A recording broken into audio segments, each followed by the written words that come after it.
for everyone! NANI?!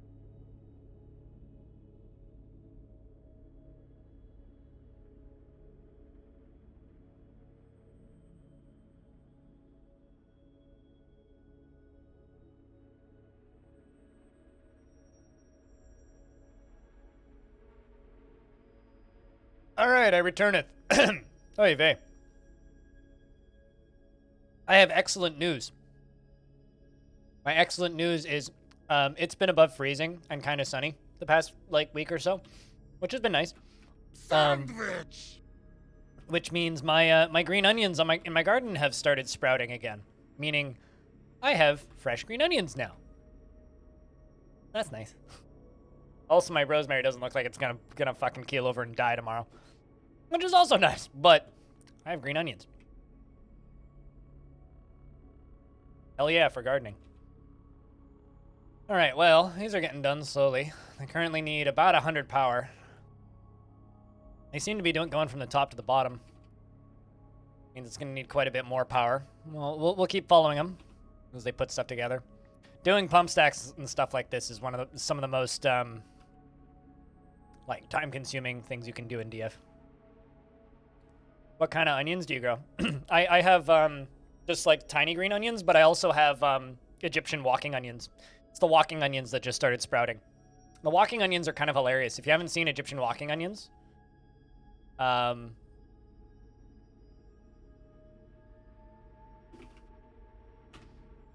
also known as tree onions, apparently. This is a very funny, Google search that I got. They look like this. So these little bits at the end, they get heavy. So, instead of being, a normal onion, which just, grows, right? And maybe has a flower, and then the flower would seed. It grows a new onion on top of the onion. And after a while, they tip over and plant the new onion next to them. And then they spring back up afterwards. So they plant the next onion. And so then the next one grows, and then it bends over and it plants. So if you plant one and come back 10 years later, there will be a line of 50 of them in a row. They're kind of hilarious. But yeah, I have a bunch of those in a pot. Also, they're great because you can eat them like normal green onions, or you can just clip the tops off and just eat tiny little baby onions. A lot of pickled onions, pickled baby onions that you can get in the stores, are often walking onion tips. Yeah, they're kind of amazing. Also, it's a great name too, so.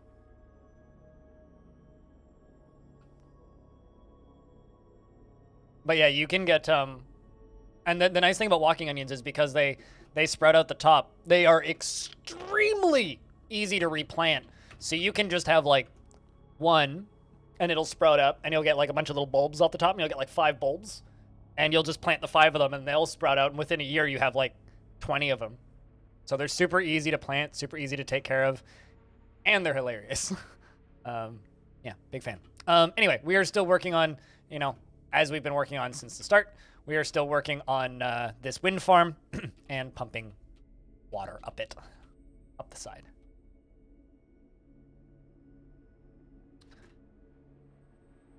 But I mean, I've said this before. My end game as a streamer is if I can get to a point where I can just stream sustainably like this, and eventually buy a house, which is never gonna happen. So the stream's already null and void.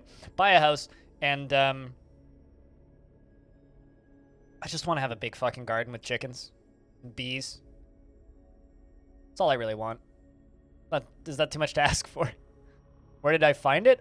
Believe it or not, my mom gave me one. My mom's kind of incredible when it comes to having a lot of plants and stuff that she can just give me. So my mom gave me my initial bulbs for walking onions.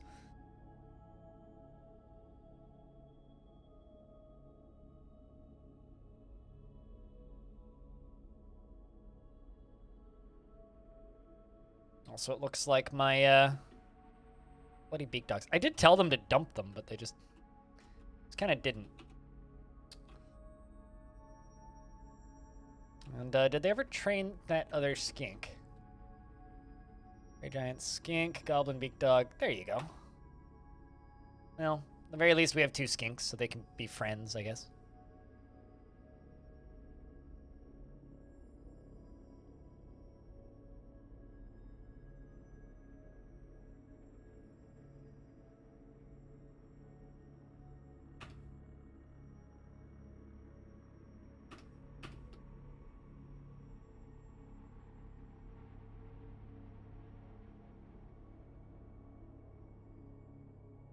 Still a few that need to be done.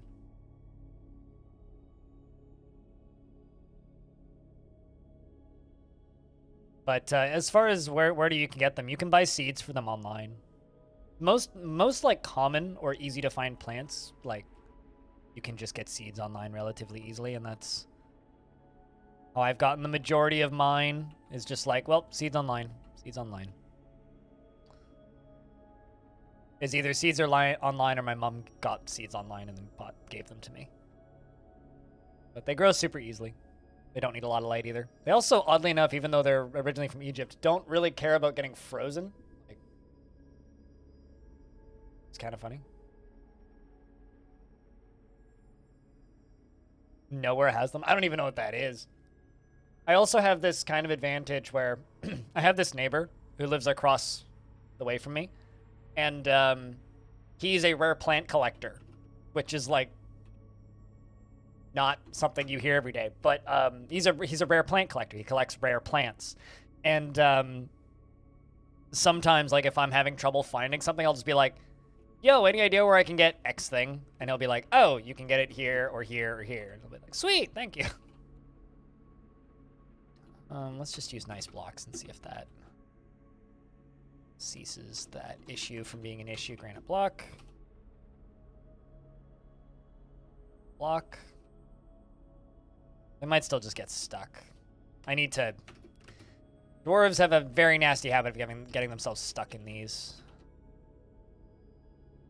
Waiting for... Okay, so you're good. Waiting for architect, waiting for architect, waiting for architect. Good.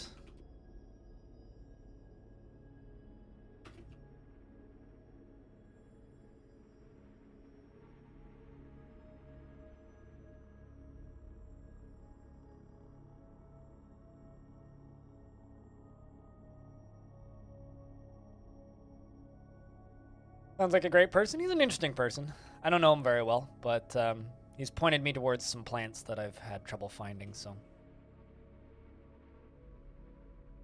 Although he got real upset when he saw that I was growing oregano. He's like, "Keep that away from my porch." I'm like, okay. Fucking weeds. Although I've told you guys about my my garden terrorism that I've been committing, I think. Chat, I've told you guys about my garden terrorism, right? I go around and plant clover, specifically Dutch white clover, everywhere.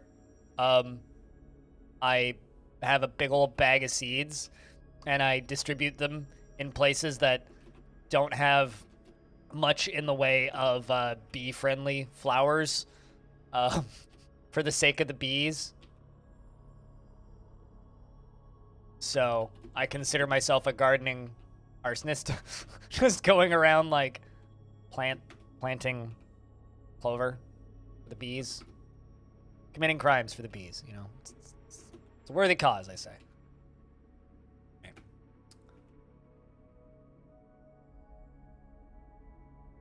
Nothing bothers me more than city land that's just. If you hate your neighbors, plant bamboo. I don't hate my neighbors. I just like bees. And bees need help, so I'm helping bees. Got nothing against my neighbors. My neighbors are fine. Oh, you're working on the well. Cool, cool, cool.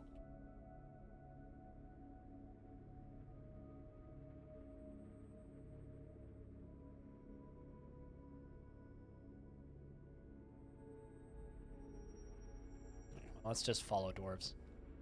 Construct a building. I'm sure there's lots of bamboo in the greater Vancouver area of British Columbia, Canada, that need to eat the bamboo, you know? Lots of, like, starving pandas to feed.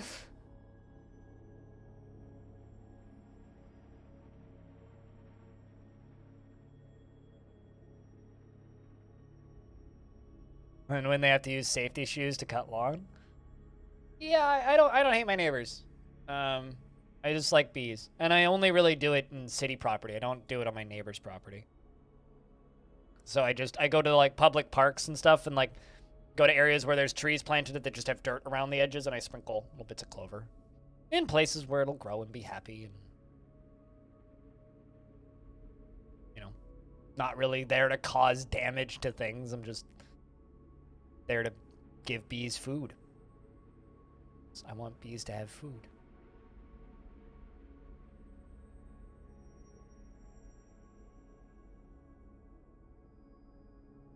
To the point where, like, I'm kind of surprised that it's not a more common thing.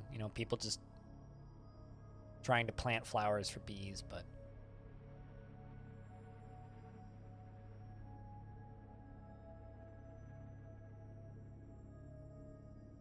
Now I need to go look these up. Is it what I'm thinking of? Oh, yeah. No, they are pretty looking. Wood sorrels. I know them as. I mean, they're pretty looking little plants.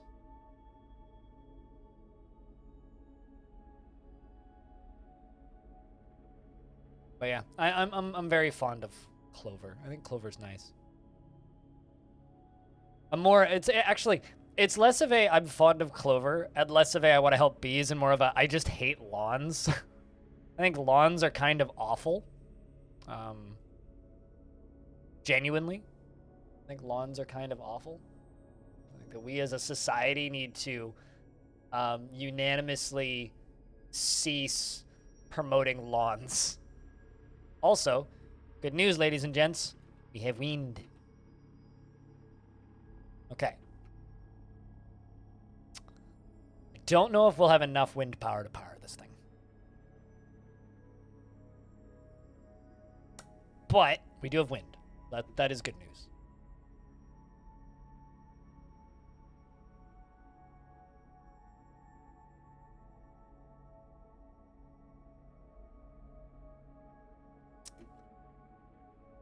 Apparently we still have enough power for the thing, but the thing's not done yet, so...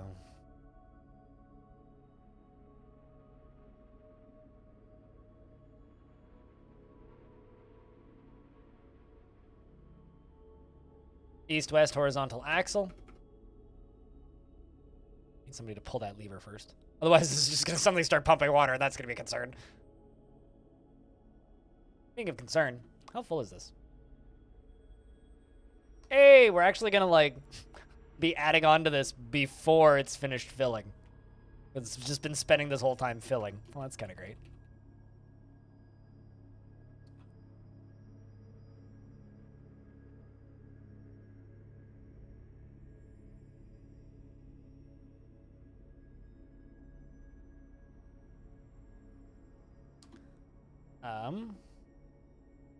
That one.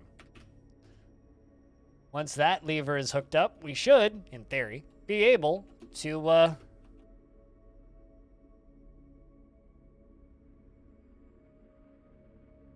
tell this whole thing to go. Things with flowers. I mean, my statement of what we should replace lawns with is clover. Places where clover's happy. But anything that flowers.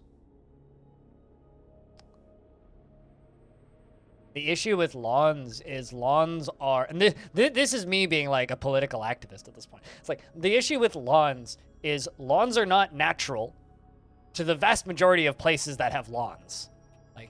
Like, grass is not supposed to grow like that. Those varieties of grass are not native. Like... The grass that people use on their lawns is not even native to, like, anywhere over on this part of the world where I live, right? Like, it's just, it's not natural. We're not supposed to have that. Cool. So it's, uh-oh, why is there a vulture in my fort?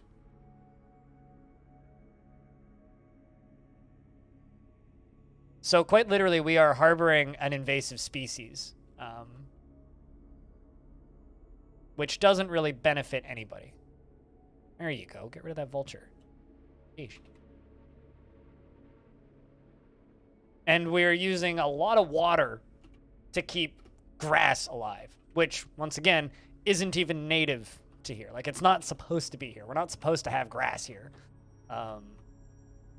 So what should we replace lawns with? It really depends on your region and native flowering plants that are supposed to be where you live. I mean, of course, veggie gardens would be like the optimal thing, but like, if veggie, like, if you don't have time to have a veggie garden, we need to come up with better alternatives to grass. But also, you know, don't listen to me. I'm just a fucking hippie. I don't know what I'm talking about. I'm just a hippie who likes gardening. But I don't know. At least around here, we have all sorts of rules now about how often you're actually allowed to water grass and how often you're allowed to cut grass too, because like there are little critters that, you know, get food and such out of longer grass, and super short grass is counterproductive to that even more so. So there's all kinds of rules about how often you can cut your grass and it's like that. And it's concrete is replacing grass. Yes. And those people should be fined a lot of money annually. If you pave your entire property, you should be fined a shit ton of money, in my opinion. In the subdivisions around me, whenever I see somebody like cut down the trees on their property, and then pave over all of the grass that they had, oh, I get so mad. It irks me beyond all reason. It's like the most distressed I get about people who live close to me is when I see shit like that. It's just like, oh my god. It is the biggest fucking calamity that... Yeah, there are people who do that. Quite common around here, actually.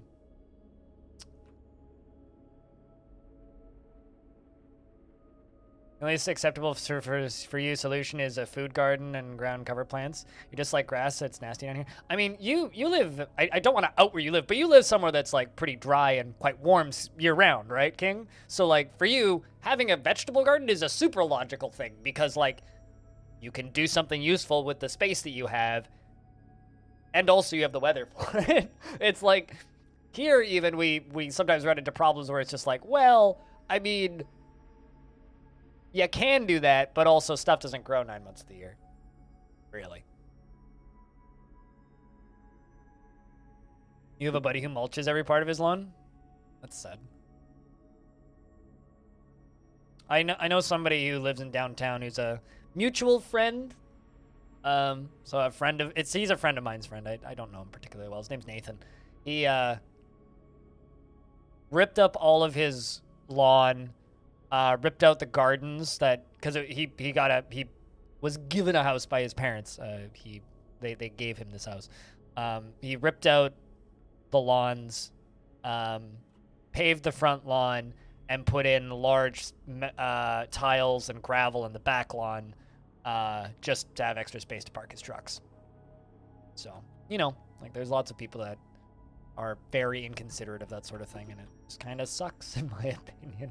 But you know, there are things that suck a lot more in the world that we're also doing. But you know, and like I know that the kind of prevailing opinion is just like, well, you know, there's really nothing that the average Joe can do to like save the planet at this point. It's like, yeah, but we can try it. It feels good to try. Okay, you know, like I kind of agree with the doomer theories of like, well, the world's gonna end anyway, so fuck it, whatever. But at the same time, it's like, yeah, but like, do your damnedest. Do what you can. It's better than nothing.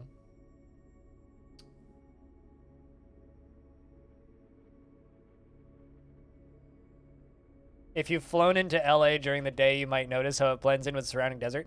I have a hard time being in and around LA because of how dirty everything is. It's hard for me to really explain. But hot cities like that are... It's like being around somebody who really needs a shower, except in a city format. It's like Vancouver and like further north cities, it's like you look around and everything is just very clean all the time because it rains like 8 months of the year nonstop, more or less. Everything gets cleaned every winter. Whereas, like, you go to LA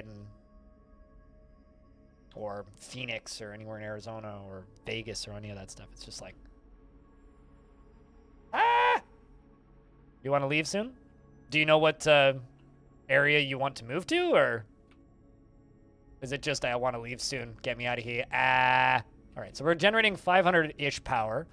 Currently, the pump stack is requiring 105, and we're only using 117. So that's good. We should have more than enough power with this wind farm. This is a badass little wind farm. I'm really happy with how this turned out. Good evening, Beer Minier. What up? It's good to see you, man.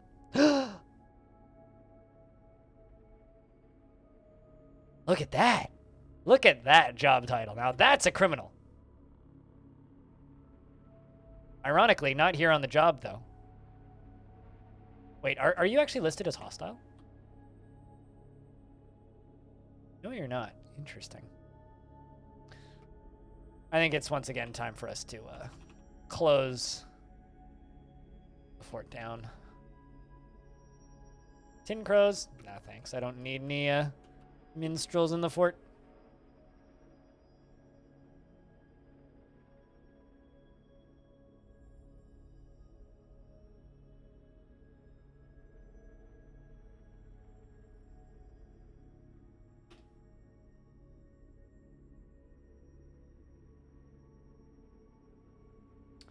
We've always found plants to be very soothing. You can't imagine intentionally getting rid of them. There's something about being in a forest that recharges a bit of your mind. I think that there's people that...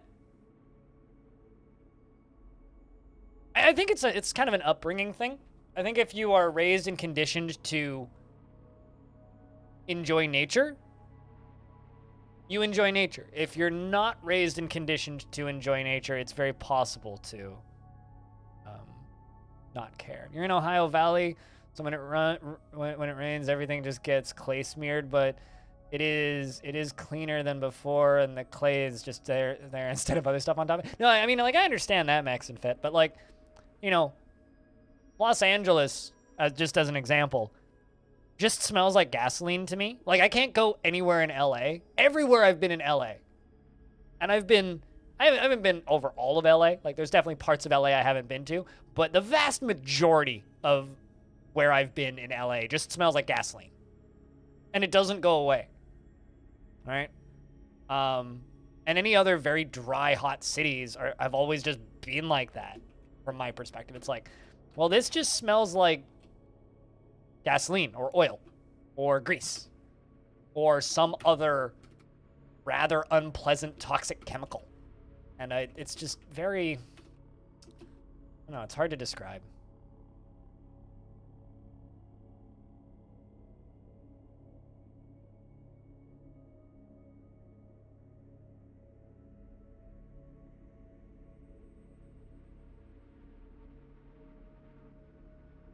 No, absolutely, and I don't have a car. I can't drive, so. For those of you who don't know, King was a hero a number of years ago at TwitchCon. When TwitchCon was in LA, King was kind of my unofficial chauffeur. He just kind of drove me around everywhere, which I still appreciate to this day. All right, let's do that one. We're damn close to being able to just turn this thing on. Okay, that one still needs stuff. Phineas! Taste you two cat beans. Welcome back for the 20th time. Cheers.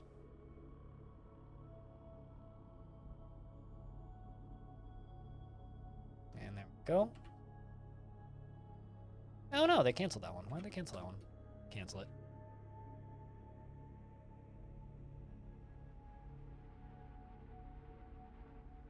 One's done.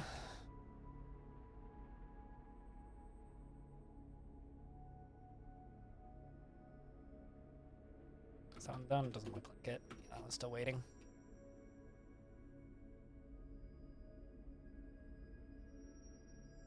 Shortast Dyke Meats. What are you?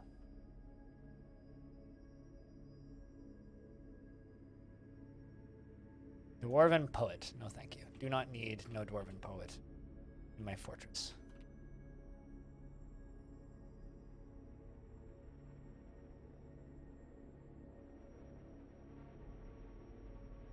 Long Beach isn't a great place. You can tell that. You can say that again. Jesus.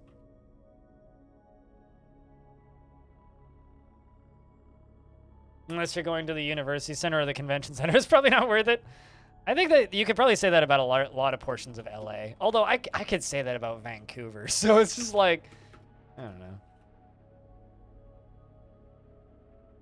All right, 145 power is total power needed.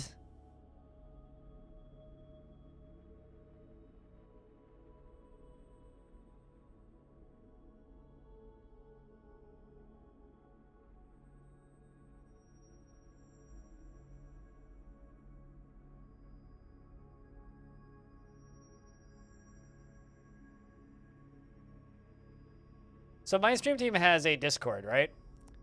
Just some old guy just posted a clip on the Discord of my teammate Wood Jess. She's playing Crusader King, so this should explain a lot. And the clip is just called Torture. Yay! Ugh. People are horrible. Christ. All right.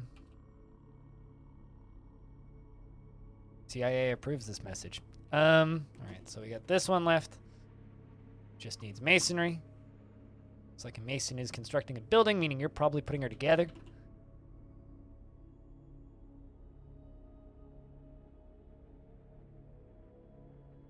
Or rather, I could say that about where I live right now. Maybe not the greater Vancouver area, but the area that I live right now, unless you're going to the university that's here, there's literally no logical reason to come here, especially not to visit. Like, do not visit here where I live specifically. My specific part of the greater Vancouver area, there's no logical reason to come here. Unless you like a mediocre strip club or crappy empty bars. That's basically all that we've got in my part of town. Just Crusader King things? Yes, I know. Just Crusader King things.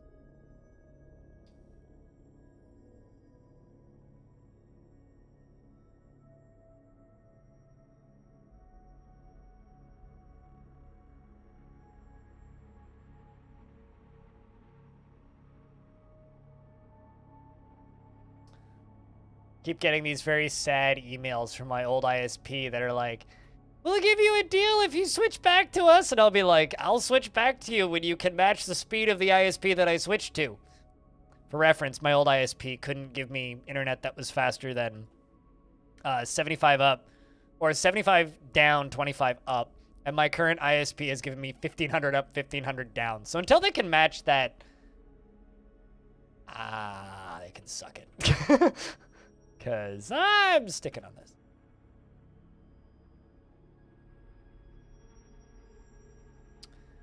All right, I think that that's all of them.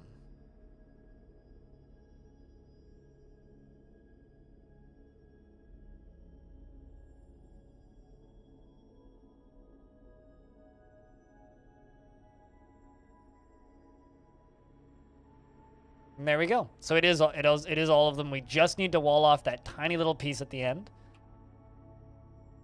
which is this. So once this is walled off, we can turn this on. Sad how that happens to cities at times.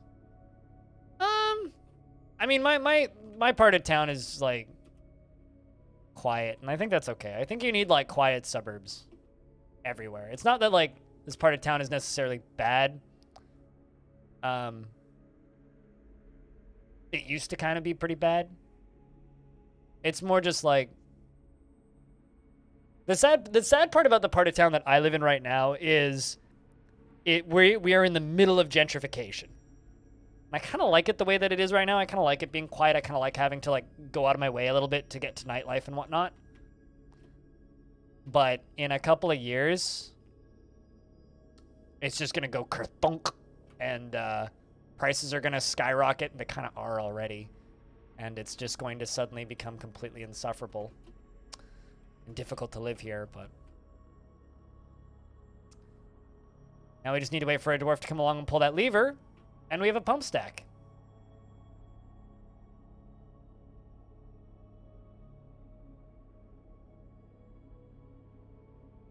Seems like Raul the weaponsmith and local celebrity is coming to pull the lever. Where are you? Raul, I don't see you.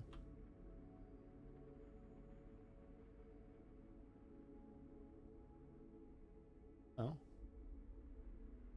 Blade is stressed. Being in the military made you less stressed once already, so.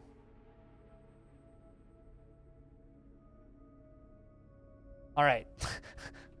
So the water is now pumping. Pumping. Water! All the way down to there. So the water then pumps all the way up and into here. Let's hope that there's no dwarves in here, otherwise they drown now. And there's our aqueduct, chat. Oh, I see a spot where I fucked up. Whoopsie. See the slight oopsie? I made a bonus waterfall. I mean, we could just leave it as a bonus waterfall. I'm sure it'll pump fast enough that it won't be a huge deal, but... Absolutely is, but...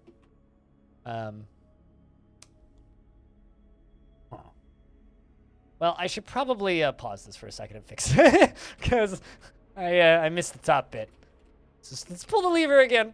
It is dwibbling a little bit. Because I do need to fix that.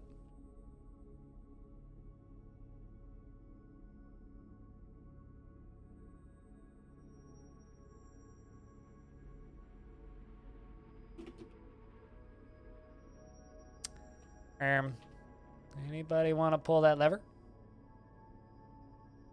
Then I think we need to just give the dwarves a break. We need to just let them chill for a bit. There's got to be like a stuck cat somewhere. One's got to be stuck somewhere.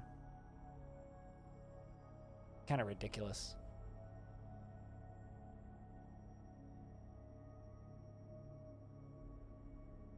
Uh-oh. Aslan went nuts? What did I, like, fail to make you make an artifact? I think I did. Well, shit. I was distracted by pump stacks.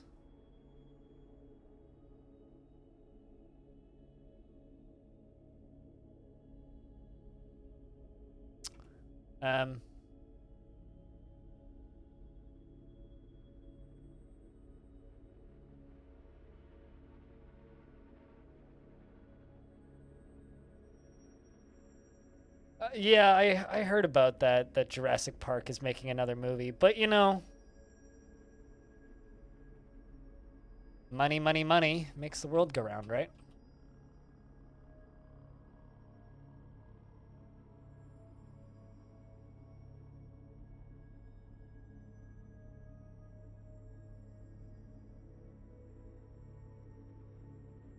Well, I mean, that's a good amount of water. And that's certainly speeding up the flow rate. I mean, look at that. That is absolutely speeding this up. Like, a lot. This is madness! Madness. This is... Hello, Hobo. How are you? This is... Yeet. You know, there is a lot of really good Jeff Goldblum movies. You don't need Jurassic Park to get that fix anymore. Dude's in a lot of random shit. Besides, we already live in a world where, what's the name of that movie? Independence Day exists. Why do you need Jeff Goldblum in anything else? You love The Fly? That's a good movie. Hold the fucking phone. No? Oh, I understand how they got to that side.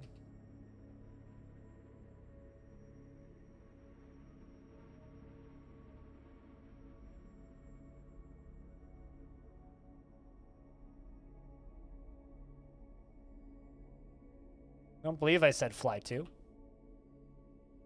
I'll tell you this, no matter how old you think you are compared to the rest of the stream, there's somebody who's watching the stream that's older than you.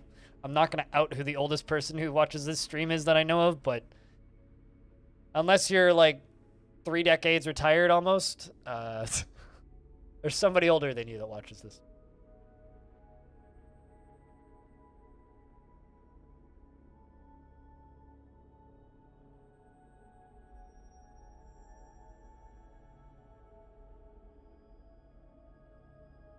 So we do need to wait for this to drain, which is going to take a little bit. Oh, it's not too bad. It's getting there already.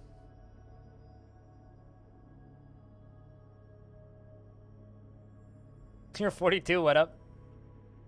55? Good shit. I'm a child, so I don't have like a horse in this race.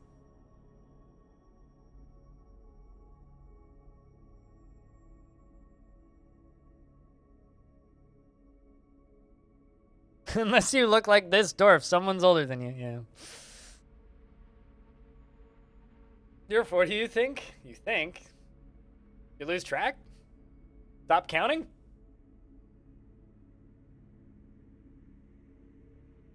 Still gaming at 67? Damn straight. You know, somebody in chat the other day mentioned that LAN parties in the seniors' home are going to be rad. And I can't fucking wait. Like, you know, in like, within the next, like, that's gotta already be starting to happen, but like, in the next, in about 20 years, I think every senior's home's gonna have like an Xbox in it, you know? It's like, that's just gonna happen. Like, people are gonna be playing like Counter-Strike and Black Ops and shit. I can't wait for the seniors home Minecraft server. That's all I'm saying. I can't wait. It's gonna be good times. People are gonna be playing Terraria. Gonna be playing Halo with the boys.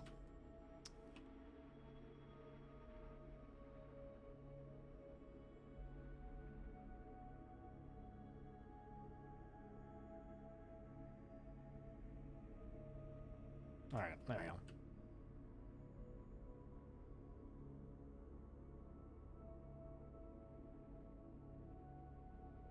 Come here, Marge, and farm this location for me. I gotta clean my dentures. Yeah, so I forgot to fill in the last bit of that.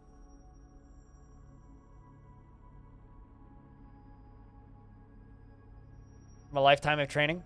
How about this? How about we all just, instead of playing that, we just go back and play Civ 2.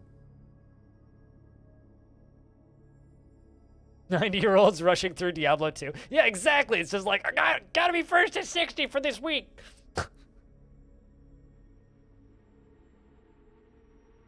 Or it's just like running a private server for World of Warcraft vanilla.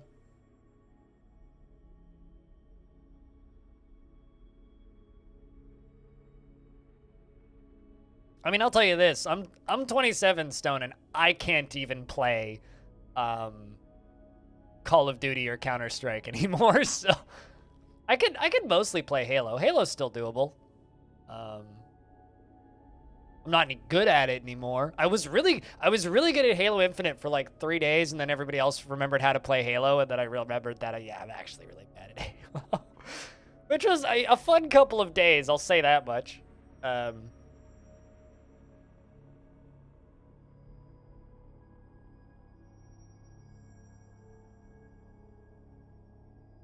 You've been playing D&D since 1980, but nowadays you cannot find anyone to sit down for longer than 1 hour. I've never gotten into D&D. Although, these days for D&D, you kind of got to go online and look for group.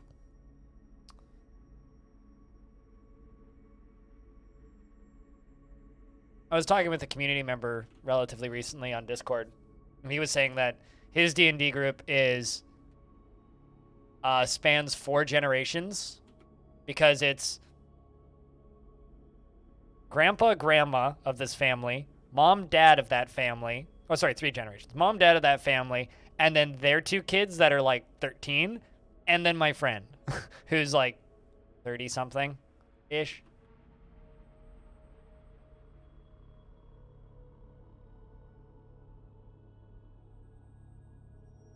It depends on the live game, though.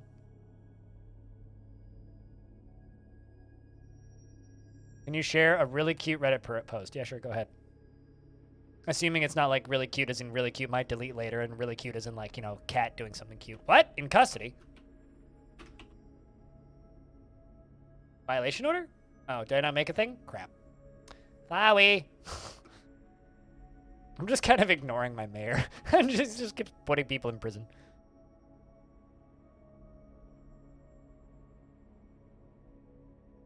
Aw. That almost fits in /r type pussy. Which, by the way,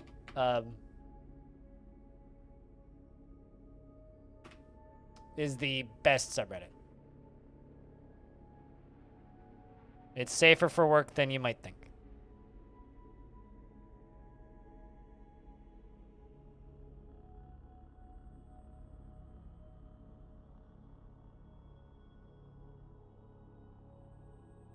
That's one of my favorite random subreddits to tell people that it exists. Just because it's funny. Let's see, can I? Hey, we can. Cool. Too much water on that side, though.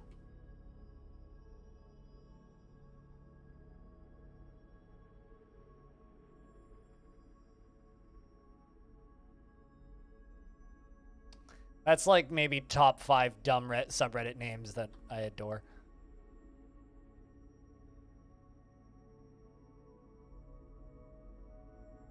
It's pretty high up there. That much is for sure.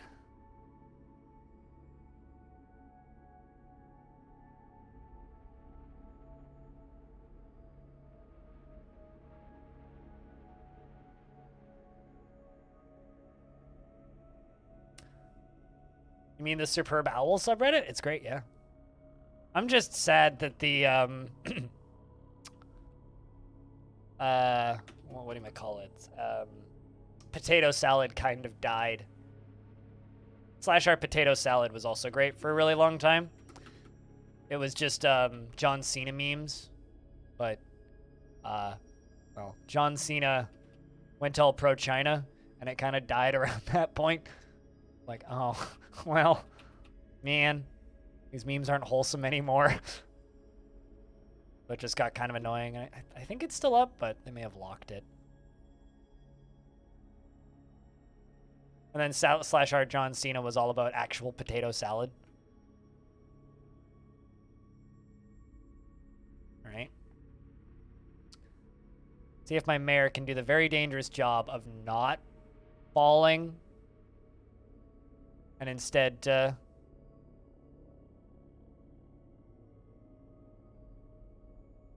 building a wall piece there.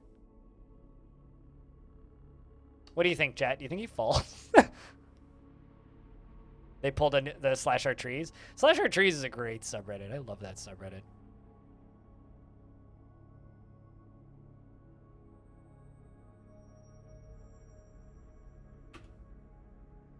For what I think should be obvious reasons.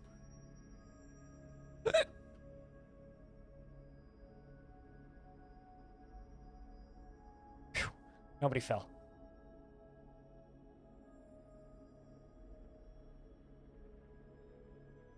I'm very glad that I built that wall piece there.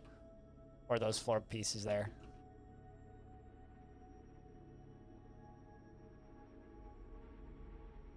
Trying to, like, increase the safety of this. Right? A manager, Clowny Cobalt. How happy are you?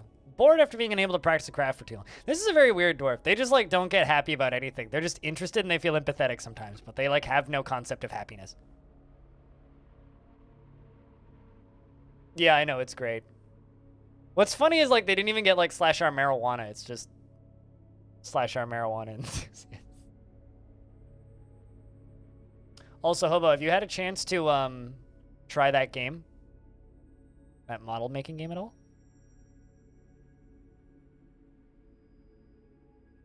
All right. Now we just wait for the dwarves to all exit. We can turn the pumps back on.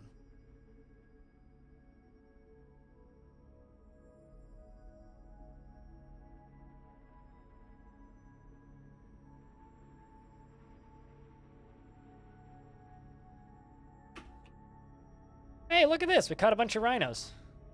Rhinos for dinner.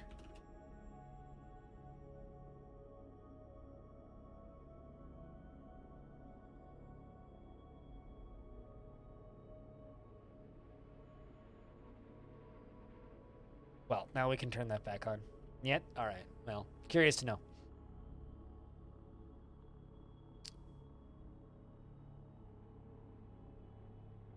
And a human caravan has arrived.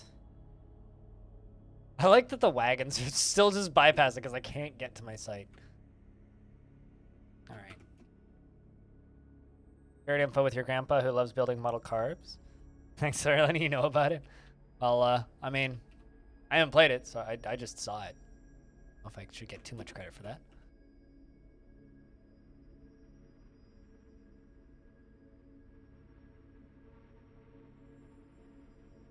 And there we go. The pumps are running again. Just curious to see how much flow this thing gets.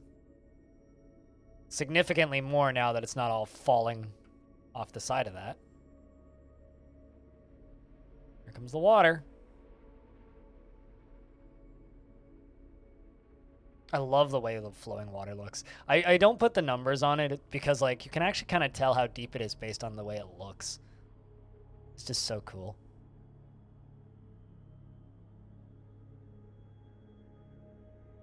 Oh, really? Oh, that's kind of awesome. Look at that. See, now that's what I call flow.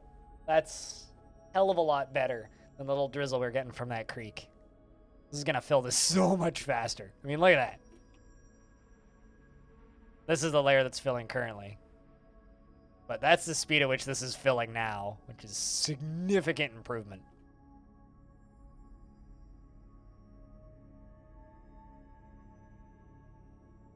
So I'm just hoping that this will completely overfill this. Dinner's apparently ready. Well, that's good. You should go get some food. We need some empty cages. Well, we should slaughter some of the animals. God damn.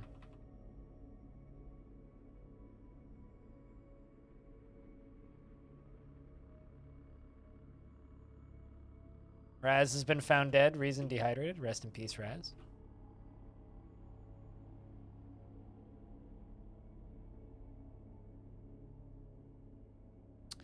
Raz was an artifact that I forgot about. That was my bad. Was too busy with this. 35 FPS on a 6-month-old fort? Do you have animals stuck anywhere? How wide are your hallways? How much physics do you have going on? You blocking pathing? Frame rate's kind of crappy on this one because I got too many thin hallways, but I don't mind. It's fine. So I've done kind of a bad job on my stairwells. Working on making it better. This hallway is a particular problem on that subject. Actually expanding for that exact reason.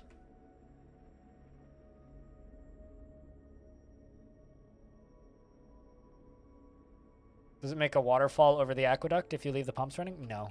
I've sealed it off entirely, so it's just a completely sealed little thing. The reason I did it that way is because I really don't want... what's the word? I want it to build up as much pressure as possible.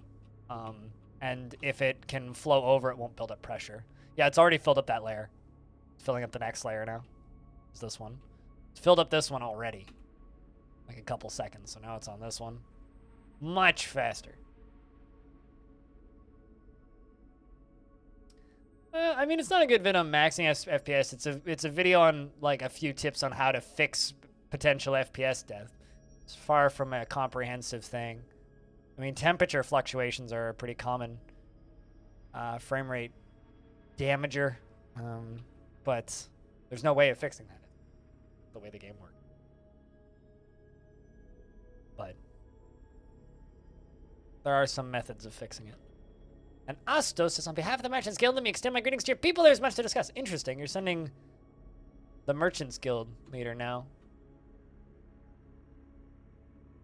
You have a good night. Wait, what? Thanks for hanging out as always. Cheers.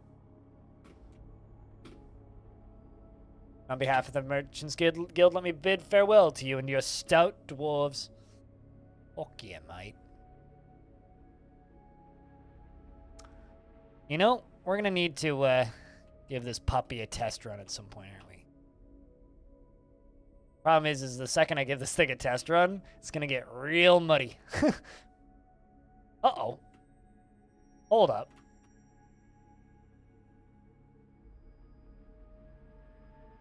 I don't know why there's a dead goblin at the bottom of my water tank, but apparently there's a dead goblin at the bottom of my water tank. I don't know why, but it's there. The avocados are a given, but the... There's also a dead goblin. Maybe the dead goblin is just avocados, actually.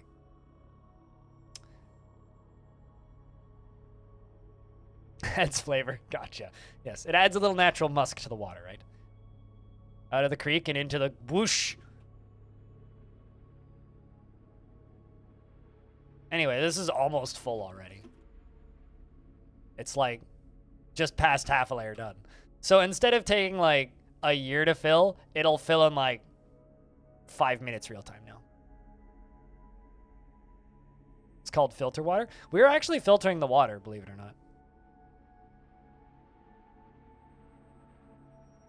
Then when it pops up to this layer, you'll see it turning to a lighter blue.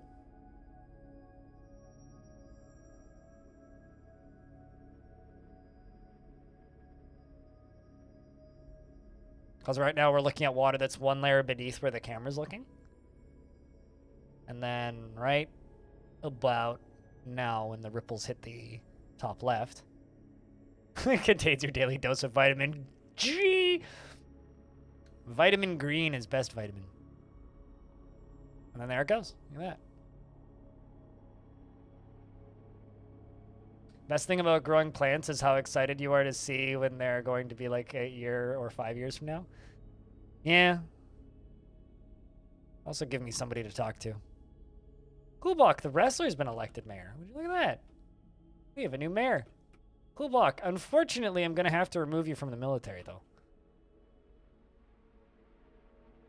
When did you get elected mayor?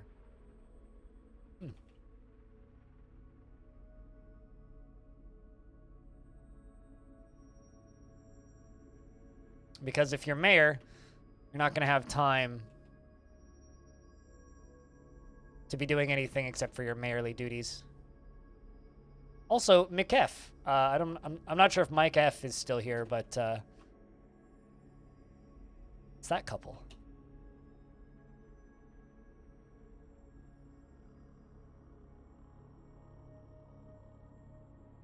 It's now the wife of the mayor. Big honor, I would say. Bring a trader over.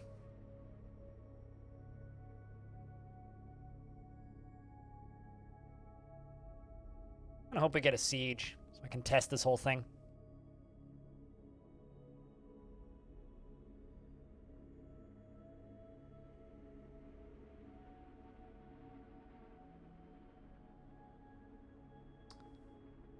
This is damn close to being full. Then the aqueduct's going to fill up all the way.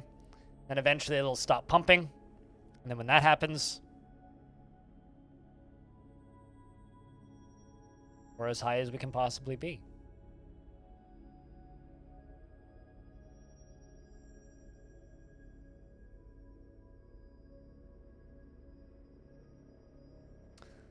Also, the reason the /r trees subreddit is amazing .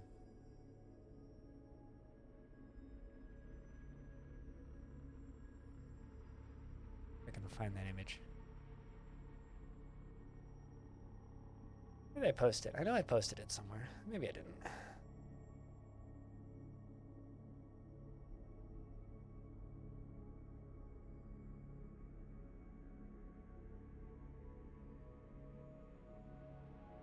Apparently I can't find it. Anyway. I was gonna link a meme, but don't know where I put it.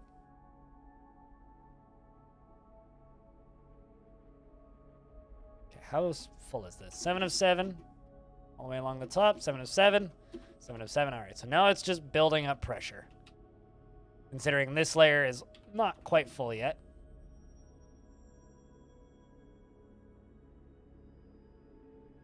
Butchered pinned chicken running, it's running smooth now? Hell yeah. I mean, oftentimes, if you have like a very drastic frame rate drop, it's because something is stuck somewhere. That's almost always the case. Why is there a giant sponge not in the water? Holy shit, are you Are you cereal right now? We are cereal. We are pumping enough water out of this river that there's almost no water here. Look at this. Look at how shallow this shit is. That is sketch as all hell.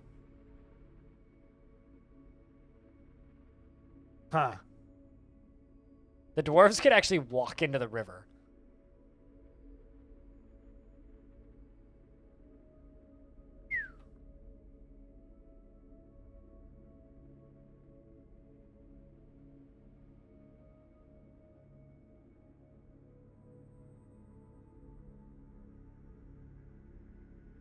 I mean, it'll fill back up. But it'll fill up once this is done filling. Which it's damn close to now.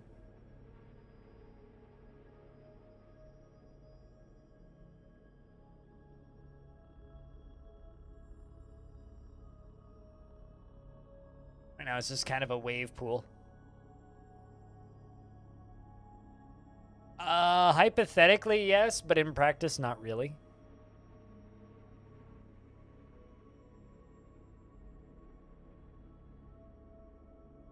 Because the world simulations are separate.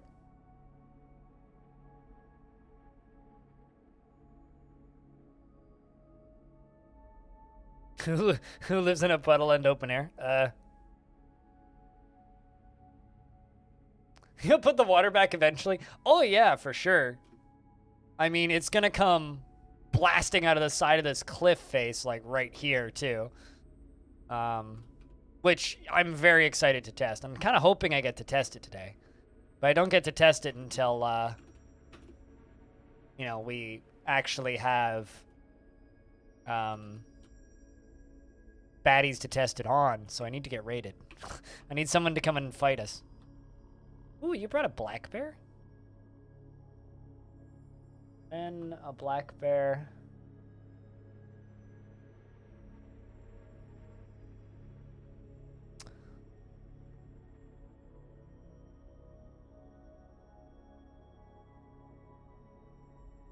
Buy some male shirts. Although those are large. No reason to do that, these are humans. Although, could definitely buy some bucklers. But actually what we should buy is we should buy all of the fiber cloth. And I guess I could buy all the wool, but I can also buy the leather, plant fiber cloth, leather, linen, leather, plant fiber. Perfect.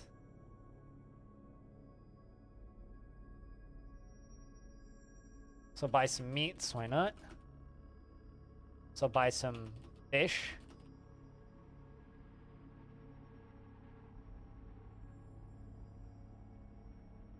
They might want their books back? We bought them from them.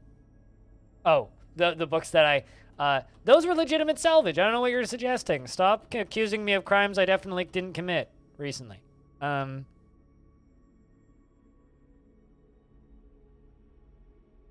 All of my cheese animals died, so we have to make cheese.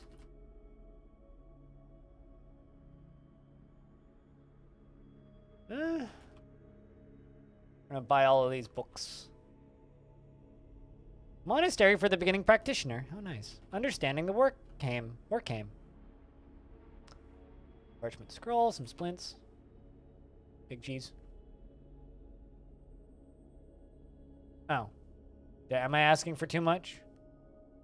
Seems like I am. Well, what do I not really need? I really not need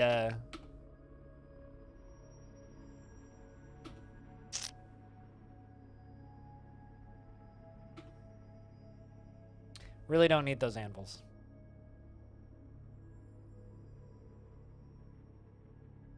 There we go.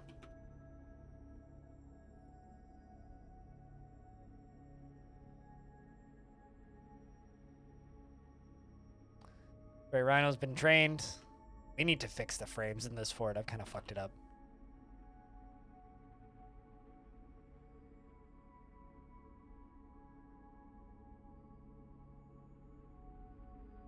Cool, looks like the water stopped filling, but it's still pumping.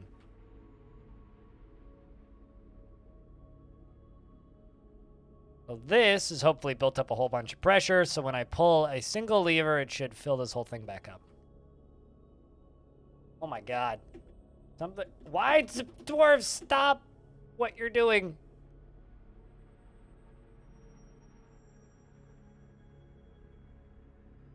You guys are making me nervous.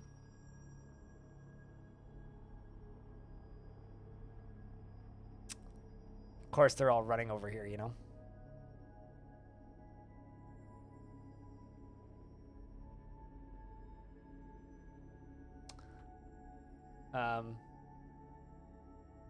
And toasted. The dwarven child has been taken by a fey mood. How can I stop them from doing that? Let's just dig over here.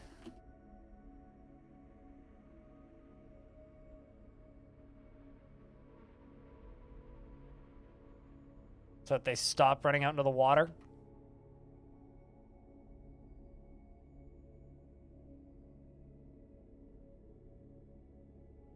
Looks like child is going for the craft store shop.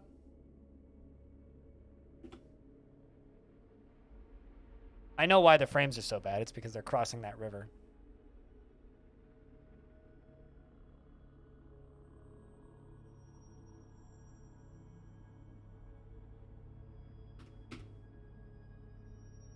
Well, on the bright side, they're bringing bodies back over that need to be brought over, but this whole area is forbidden zone. They shouldn't be walking across it, but of course they are because, you know, the river is filling up now, which means even better, they're going to get stuck on the other side. Did one of you guys kill a fucking giant sponge? Don't think so.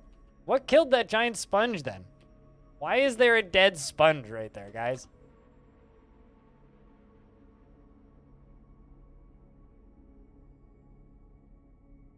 Testing the irrigation system? I mean, it's tested, and it works. That much is certain.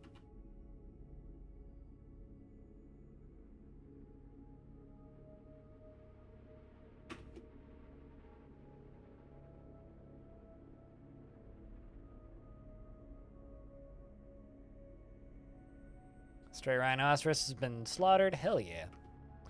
I mean, that's horrible. But also, excellent for our food supplies. Maybe? A bunch of my dwarves are drowned.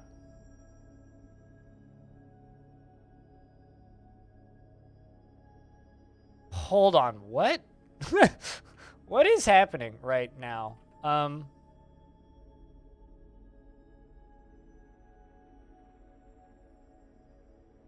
Well,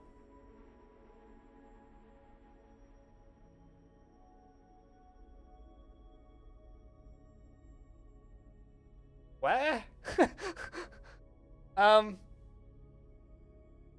They're not my dwarves. But, I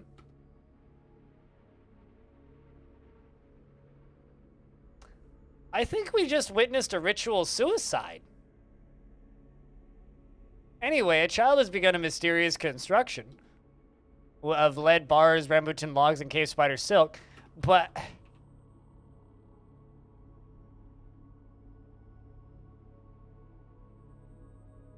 I have absolutely no idea why in the world they were down there. How the fuck did they even get down there? They get chased into the water by something? I'm at a loss for words, lads. I couldn't tell you. Also, is this river full now? Yeah, it's too full for them to cross. Traders got pulled in the water while crossing the river. Yeah, but there's 4 bridges. There's many ways across for them. They don't need to cross via the river directly. They can very much just walk across. Huh.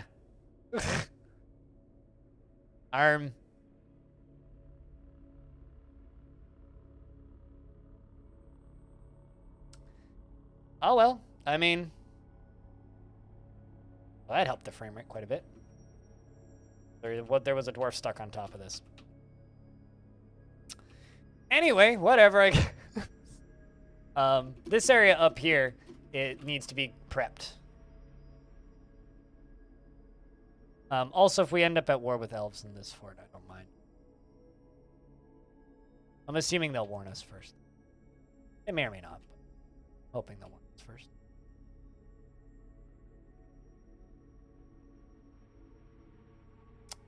Also, that explains why the frame rate was so shite. But geez, I'm at a loss on that. Bizarre.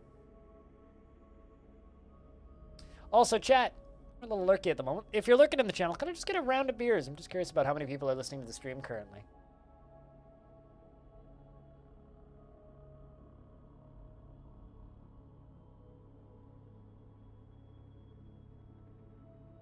Oh, I checked something off stream.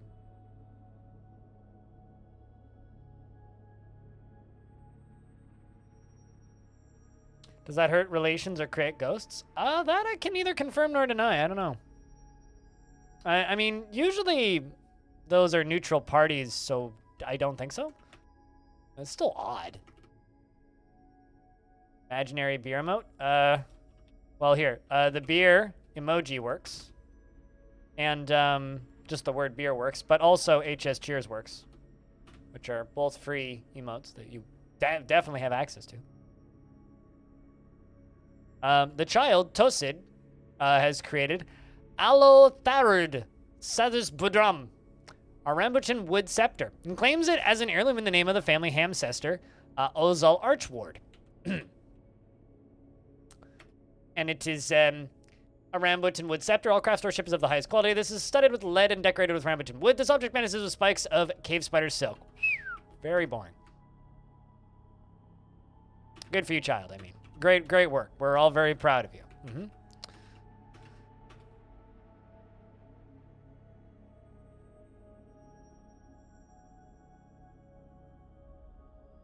You know, like, that would have made sense if, like, they drowned in an area that would be logical for them to drown, but I have no idea what they were even doing there. So I'm just, like, confused on all levels as to what the fuck happened there. But I guess just kind of is what it is. All right. I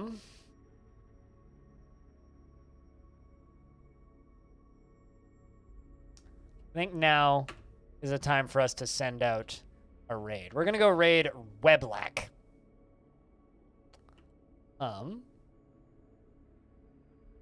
And we are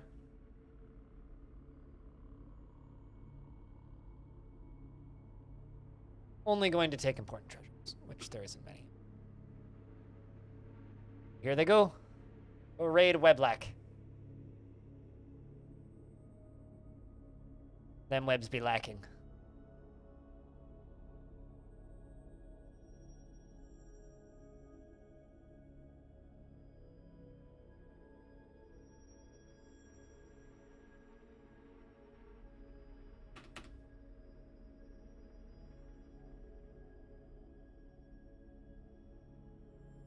Princess of Fights. Those kind of sound badass. Place it on the pedestal.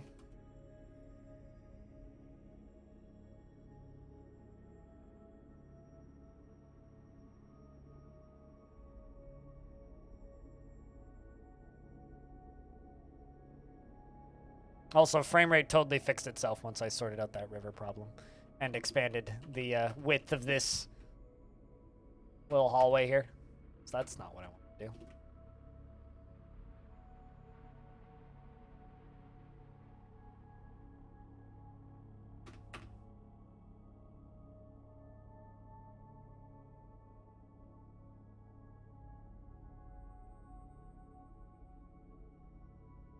Cancels weave thread into cloth. Yeah, that's fine.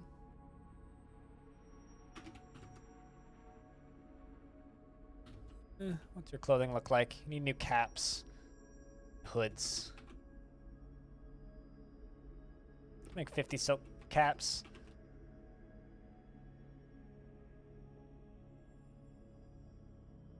And let's make some leather hoods.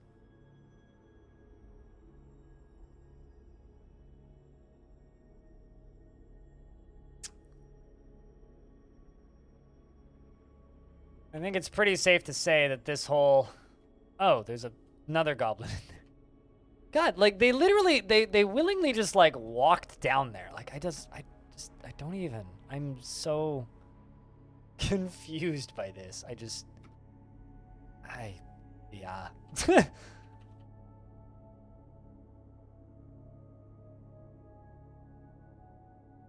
Like, there's almost no logical reason for that. Front door. That's the lever I gotta pull. Cuts to several dead bodies underwater. I mean, it wasn't my fault, okay? They did it to themselves. Reciting poetry. Hey, there's a poem post. It must have been candles. Definitely that's what burnt down the house. Yep. Is an example of the strategic laces. The work has no particular subject, and the writing has rare but particularly exquisite turns of phrase. Overall, the poetry is masterful. It is a poetic narrative intended to complain about the future. Chat, we all learned this poem. The strategic laces is a poetic narrative intended to complain about the future, originating in the light of seals. The rules of the form are applied by the poets to produce individual poems which can be recited, and the poem is 7 to 11 lines. 7, 11. The poem is 7, 11 line stanzas, and the form of parallelism. What? The form of parallelism are common throughout the poem. In that certain lines share an underlining meaning, and they sometimes have reversed word orders. The rhyme scheme of the poem is ABB, AB, AA, B, A, B, A, as a rule throughout the poem. And the end rhymes don't generally match perfectly. I think my dwarves are mumble rapping about how the future sucks. Well, that checks out. Since you're just hanging out so much, Nox, I wonder what your dwarf's doing. You're bored after leading an unexciting life for so long. Dream of mastering a skill, and this skill was realized. You know what? You want to lead an exciting life, Nox? Go join the military.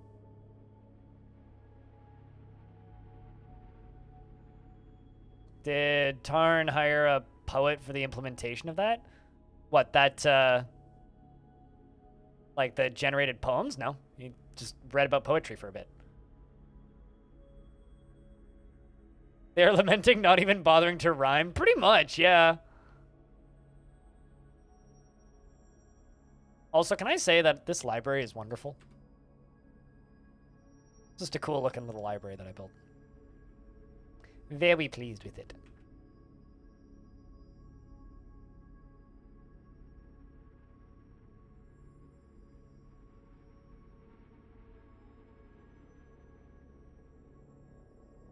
All right, so next thing we got to do.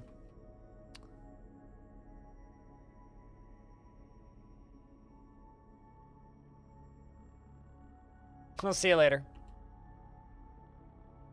Amateur player. Cheers, man. Thanks for hanging out. See, he's downstairs.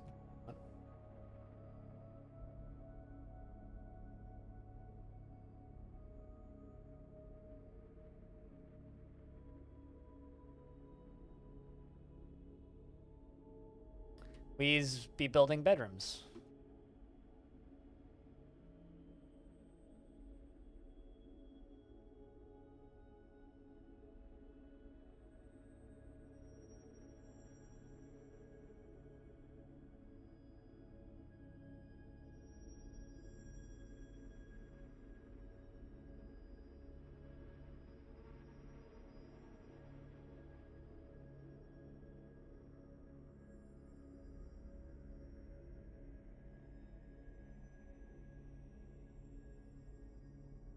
But you're not scared of conflict? Eh. I mean, see, here's the thing, right? There's a difference between being the first person in the military and then the last person who's in the military for a bit just to, like, spice their life up a little bit, right? Like, you find helping others to be very emotionally rewarding. You're completely closed-minded. You often feel discouraged. There are some elements of, like, combat that don't fit for you, but if you really want to learn a martial art or you want to lead an exciting life, this is the best way to do it, is just to give you that. It's just like this dwarf doesn't really match military, but they like being in the military so much, it's just a good thing to give them. Not always a perfect match for something. Sometimes you just end up doing that. So you really want to practice a craft. So you know what? Let's give you weaving. That's a kind of ongoing craft. Dwarves can work through those things too? Totally, they can. But I like to deal with things with a rock rather than clock, if you're saying.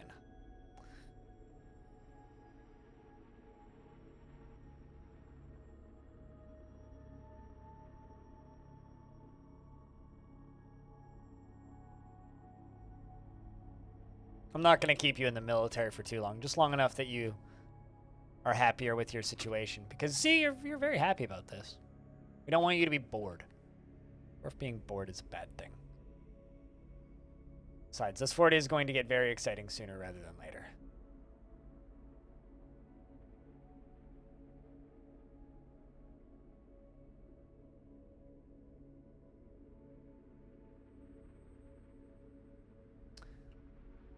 Also, looks like that whole squad's been gone for a bit. Question is when will they get back? That is the important question.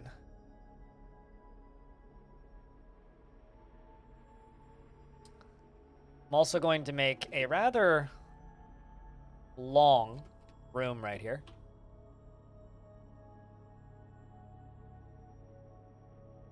This is going to be kind of a distressing and dark room. Can have a little door right there, which is going to be locked. And inside of that room is going to be a long set of rows of corpse stockpiles. You need to put them somewhere. And up here won't do. Because one thing that you learn very early on playing Dwarf Fortress is don't leave your corpse stockpiles exposed. Because if you get hit by somebody with a weird hobby, suddenly you may have to fight all those corpses a second time. Nobody likes to battle with a undead neck.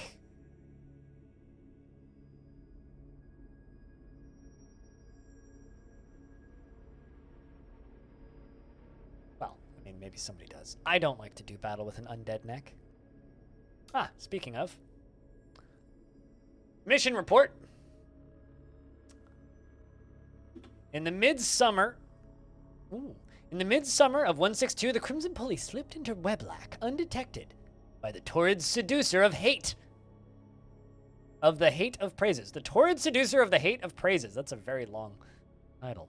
The forces of the sweltering sand searched, and we found nothing. Well, I guess that means that we're good enough at our job that, you know, we're not going to need any assists. That's good. I mean, we could, but I don't find necromancers to be particularly fun. They're not really my favorite method of playing DF. It's not that they're bad or anything, it's just they're... make things too easy. Dwarves are more interesting.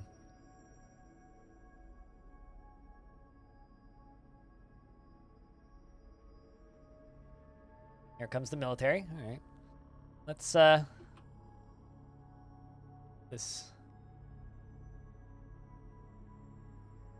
find somewhere with some sort of artifacts. But maybe not like... Because, like, check out this. This must be their capital, or, like, one of their capitals. Because look at that fortress. 5,000 goblins, not a single artifact. Pathetic. Pathetic, I'm telling you. 150? Jesus.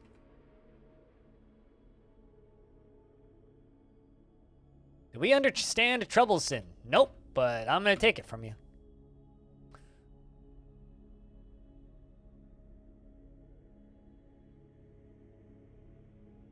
Although some of the craziest fights I've ever seen in Dwarf Fort are when, like, it's like an army of zombies or living things versus your army of dwarves, and like a third of your dwarves are either intelligent undead or necromancers, because in fights like that, I've absolutely seen dwarves rack up hundreds, if not thousands of kills because they're just killing the same, like, arm repeatedly. And they're just constantly getting rezzed, and they're just constantly killing them.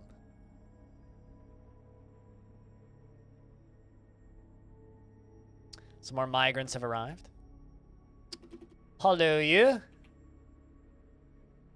Feel sad. You're 91 years old. Dream of creating a great work of art. Really need an animal dissector, though. How about we make a new squad? You can be the captain of it. The golden standards. Well. She dreams of attaining a rank in society, dislikes receiving advice, preferring to keep her own counsel. She is very ambitious and always looking for a way to better her situation. Speaking of, we need to replace Nox anyway. Hope that you had a good set of training. Although I need to get like a hobbyist military squad up and running. Actually, maybe we should just leave you in the military, because you are way happier in the military. Yeah, we'll leave you in the military a little. This is always interesting when you see people that dream of attaining a rank in society.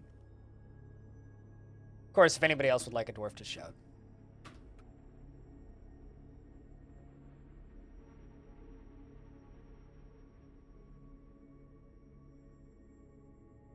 Still amazed that your dwarf only survives because of the secluded fort retired before she could starve.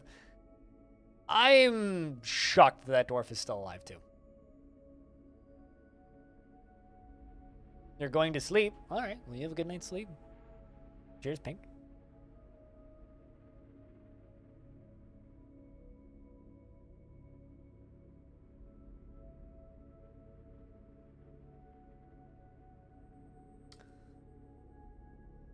Also, chat, I can safely say, after information I've received from a certain toad today, that there will be an interview with a certain toad sometime in the next 2 to 3 weeks.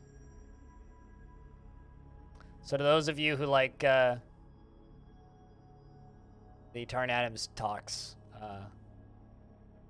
gonna be happening again. Although I'm kind of debating on formatting for that. Because I think I might not do as many audience submitted questions this time.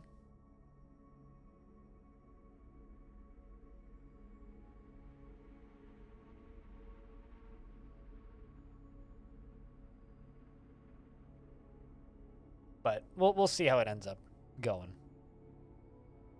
We'll see. Needs less Crab submitted questions? I don't believe Crab has submitted any questions, but...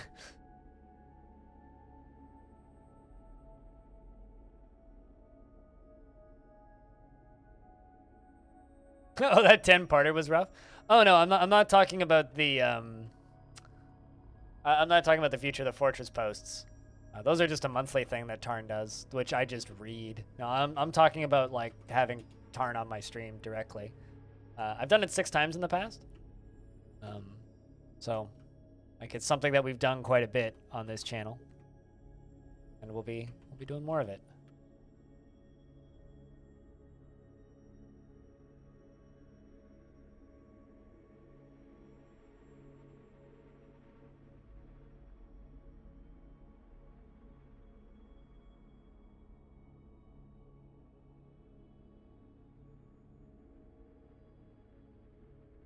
I see.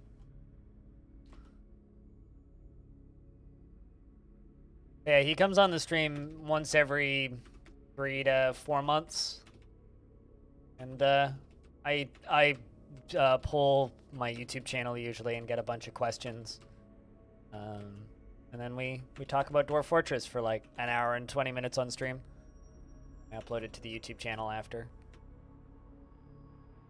That's what I'm referring to. I'm not talking about the Future of the Fortress stuff. Future of the Fortress stuff just happens regardless.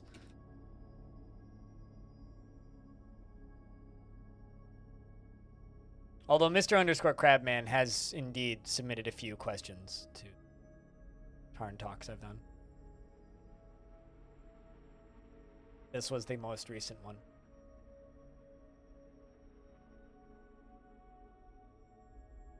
which was back in November.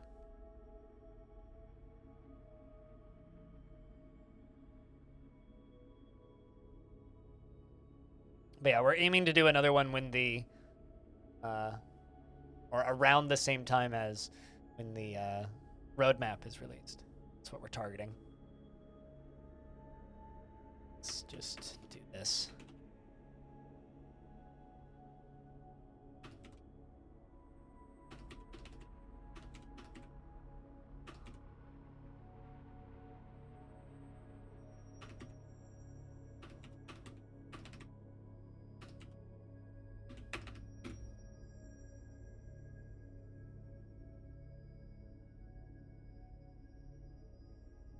It's wonderful that he stays connected with his players. It's kind of funny because, like, when I started streaming Dwarf Fortress, a lot of people complained that Tarn wasn't active enough in the community. Like, he did the Future of the Fortress posts once a month, and that's kind of it, right? And there are parts of the community where you talk to them, and they very much agree that that's true. I think Tarn is very keen and willing to interact and active with his community, but it's his community that needs to initiate it. Is something that I've learned about him over the time that I've been talking with him. As an example, in the early years, he was very active with Dwarf Fortress Talk, right? Which is a little podcast that two lovely gents more or less ran and is hosted on bay12games.com. It's posted on the Dwarf Fortress section of the website. There's a lot of great stuff in there. But when those two the two hosts of it, Rainseeker and Captain Tastic, kind of got busy and started doing other things, combined with Tarn not lining up with their schedules as much because one of them moved, one of them started a business. Like they're busy, right? He became less active because they weren't doing that. And obviously, like, there's more to it than just that. But like, when I was in hospital at the beginning of 2020, unrelated to COVID-19, I just kind of had like this dumb idea. I was like, what if I just ask him? Like, he might just be interested. So I just shot him a DM on Twitter. I was like, hey, do you want to like my stream? I know he does this like once every couple months, just whenever I pester him. And it's like, I think he is extremely active and very good at keeping up with his community. It's just, he needs the community to initiate it. We actually got some spoils. We got a gremlin leather cap, a copper pick, and some rope. We also, in the actual fight itself, the Crimson Police slipped into Troublesome undetected and stole some treasure and looted some things and ran back. Hell yeah.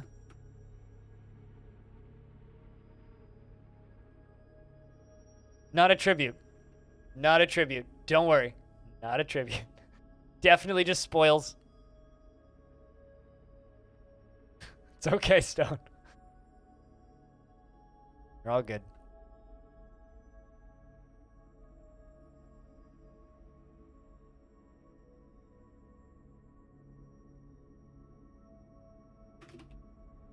No, we're just stealing stuff from the goblins, hoping that they respond to my aggression with aggression. Oh, right. So this dwarf is in prison right now. But prison in this fortress is just in the middle of the tavern. So like he's in prison, but gets to watch performance. Seems I could, if I put a tavern keeper in here, I'm pretty sure they'd drown him with alcohol. He's euphoric due to inebriation. Gets to talk with people, but is in prison. It's kind of sad, but at least you get to make a bunch of friends. Or passing acquaintances at the very least. He's friends with the Captain of the Guard. Well, I guess the Captain of the Guard would hang out with you the most because you are in prison. And this is the Captain of the Guard's office. Which is kind of funny.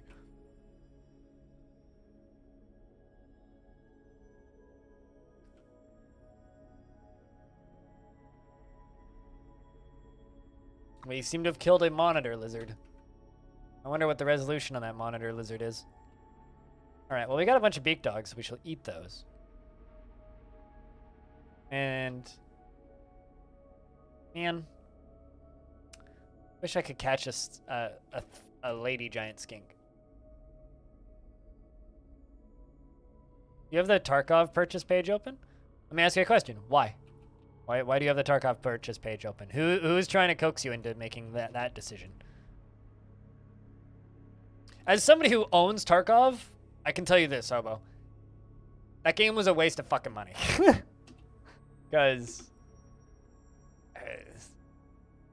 it's one of those games where it's like, if you're going to play Tarkov, it's the only game you're going to play for the foreseeable future. A certain Rocket Man. I mean, you do you, man. Tarkov's a mean mistress.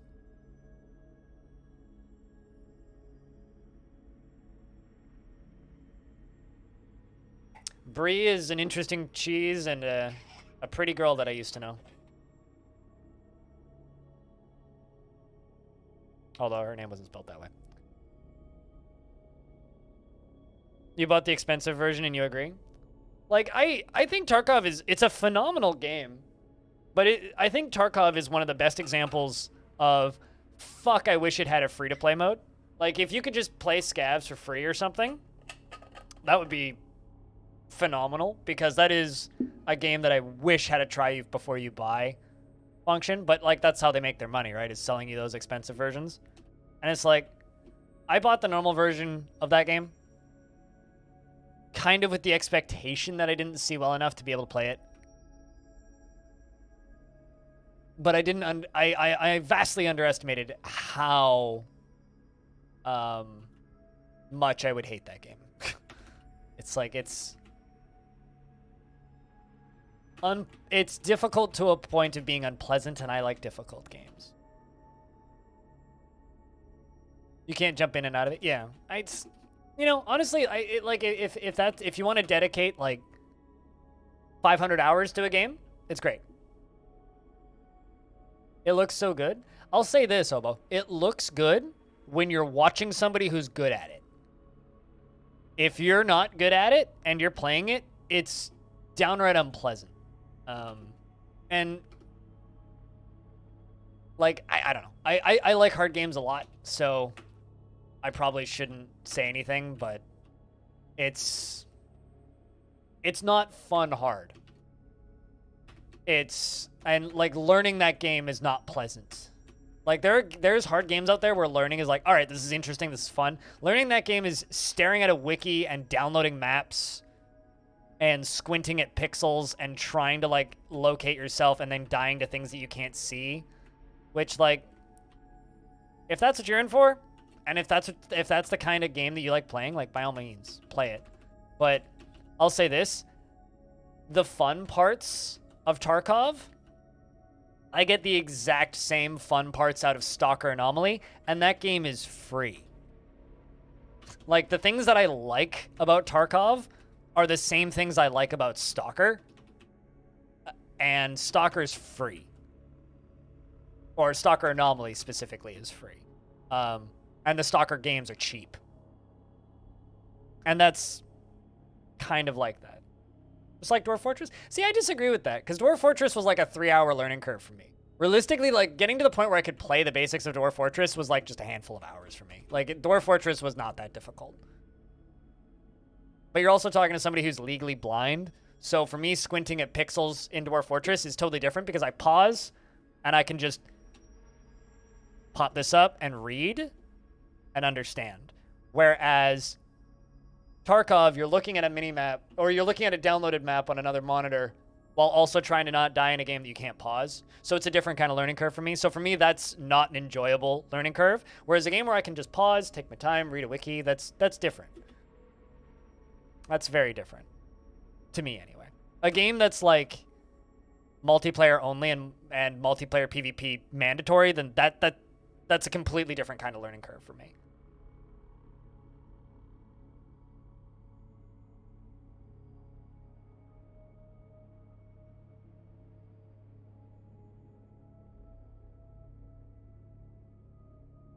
You know, like a game like Stalker, I can pause it and read the wiki about where I need to go. I think that, like, I mean, I don't know. I also play roguelikes, so ASCII isn't an added difficulty curve for me at all. And ASCII is the breaking point for a lot of people. ASCII and obtuse interfaces are That's just a non-issue for me.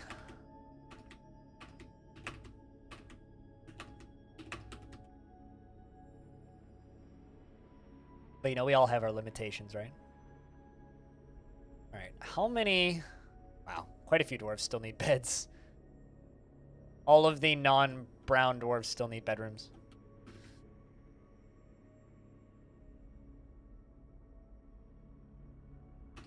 Let's just get these ones done. Ooh, cabinets. We need a lot more cabinets.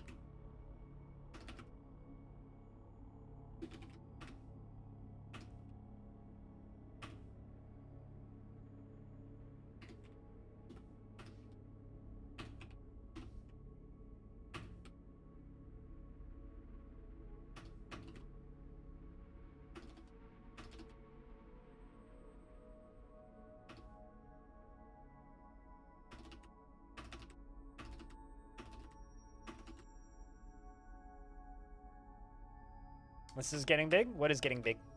This fort? Yeah, this is going to be home base. I think we're going to try and make this into the mountain home. Get the king down here. Because technically we're a town right now. Next time we stream this, which will probably either be Sunday or Tuesday next week, we will up the population.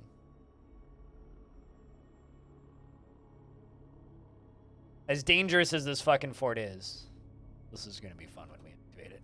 I'm just sitting here hoping that we get sieged by somebody so that I can...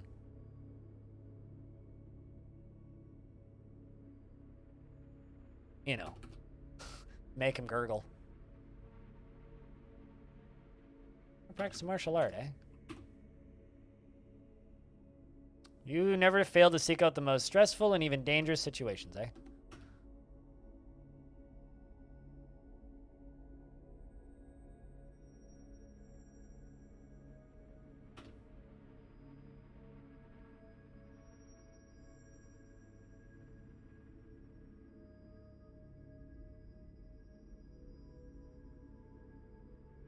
Home base, it'll be a DIY place.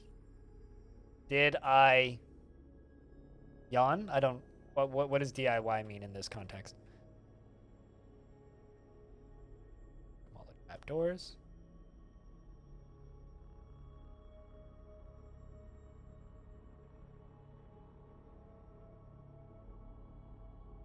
Running low on beverages.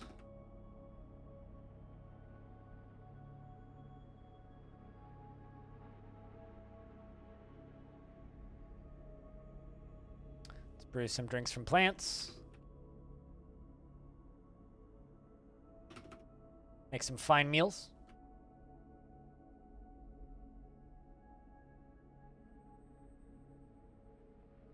Oh, really? Well, yeah, I'm not surprised I didn't get that reference.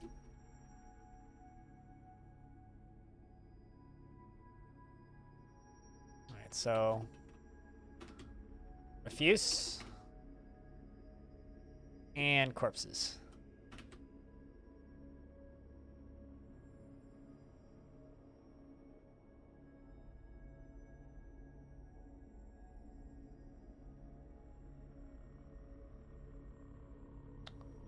Right next to this.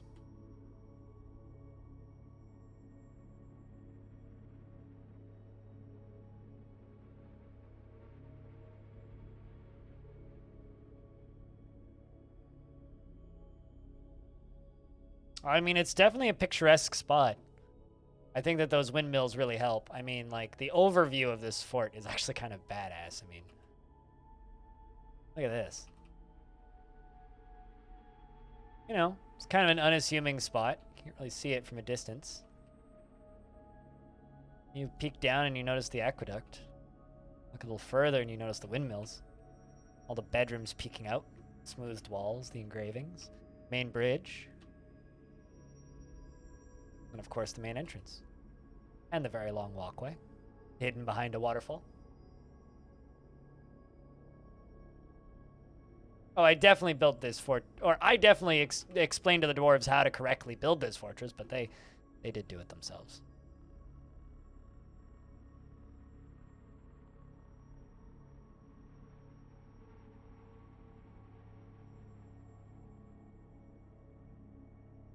The thing that I'm the most surprised about by this fort is that there is no or ghosts in here currently.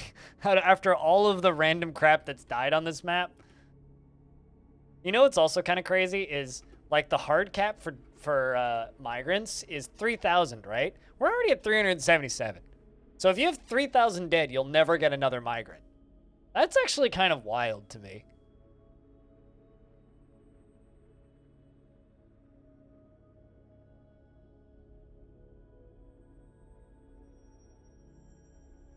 That is kind of wild.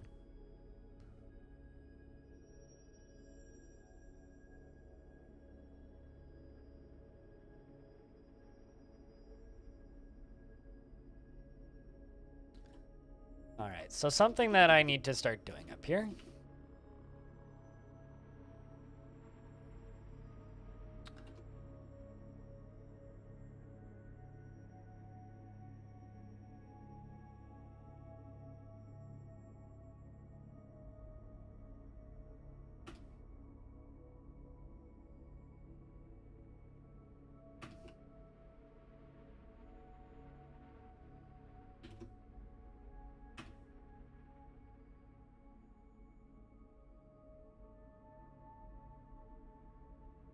But yeah, I've never heard of DIY place.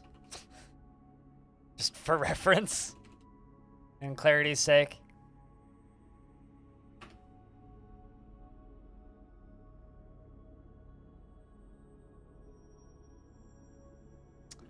I don't even know. The baddies might start spawning on this side now that we've surfaced over here, but also hard to say.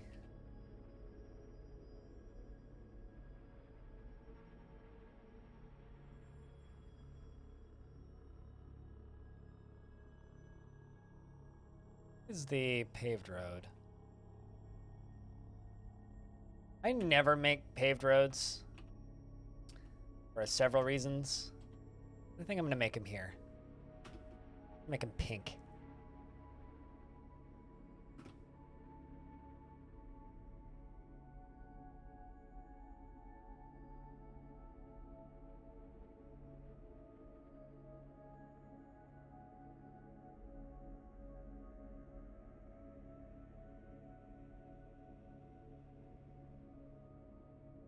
Part of the reason I never make paved roads is because they make dwarves flicker when they're on them.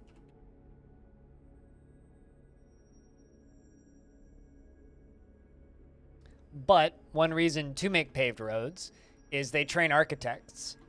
And also, once they're there, dwarves can get happy thoughts when they see them.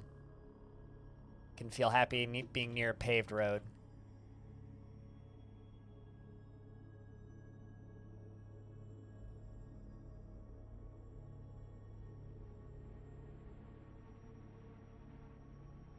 I'll just let them build those.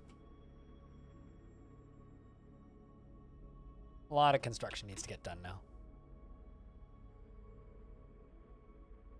I wonder if that hummingbird's still alive.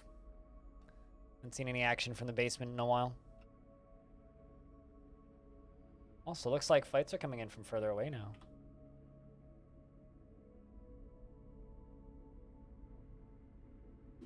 Hey. Oh, there it is. This army.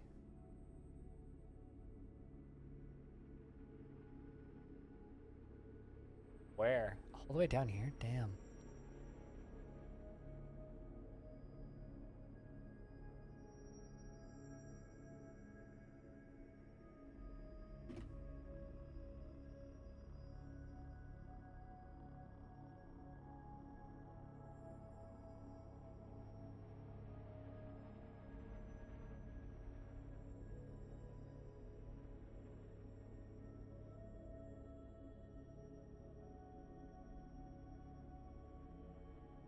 Oh, did you guys hear about this, by the way?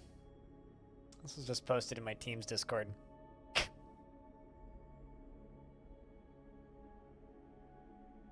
Could you imagine getting that as a bonus at work?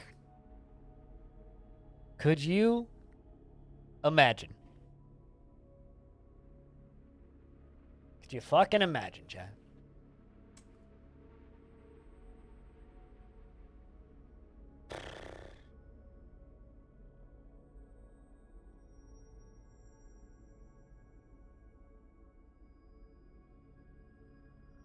Imagine being like, hey, employee number 47. I don't know why I said Agent 47's number, but hey, employee number 200,641. Congratulations. Here's your bonus. It's a fucking NFT. Well, sounds like modern Ubisoft. Yeah, but humans still work there. I have the cash equivalent? No, just the NFT. And if you want the cash equivalent, you can sell it.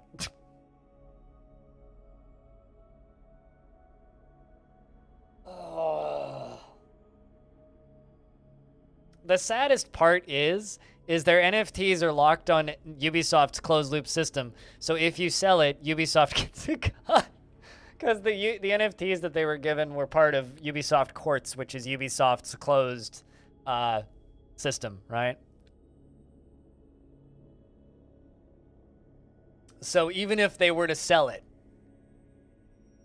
Ubisoft gets a portion of that sale.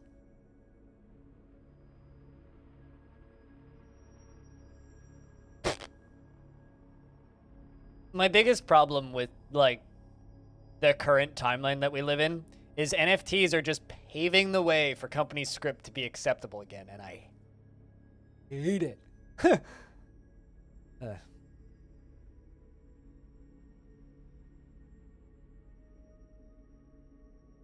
There's an entire streaming service built on this shit. It's called DLive. Twitch were to ever implement that crap, I think I would probably find a new streaming platform. That's like the one thing that I think would make me quit Twitch, is if Twitch was like, hey guys, guess what? We're all NFTs now. And we're all crypto now. Maybe the one thing that would make me drop Twitch. As much as I do like this platform, that is probably the one thing that would make me drop it.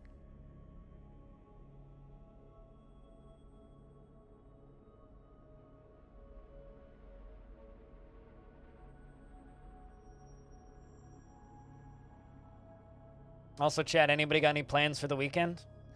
I'm gonna be going record shopping tomorrow. I was supposed to go on a vacation originally this weekend, but it got canceled due to Omicron stuff happening. Or rather, we just willingly decided to not do it. Was originally gonna go to Vancouver Island this weekend, but obviously it didn't happen. So tomorrow's podcast recording day. I'm gonna be recording an episode of the Halcyon Frequency podcast with the usual suspects. Renaissance Fair again with different group of peoples. Looked like you had fun last time based on your outfit.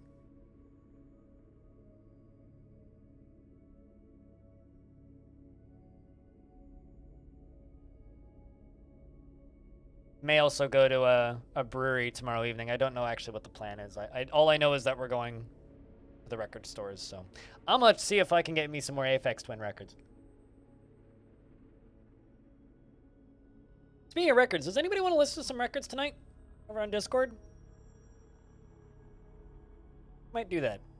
Might. Maybe.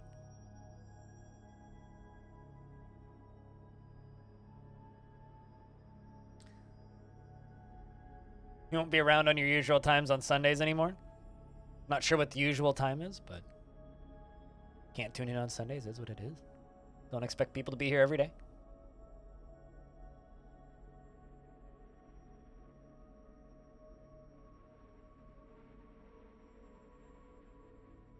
Let's work on some more in them bedrooms.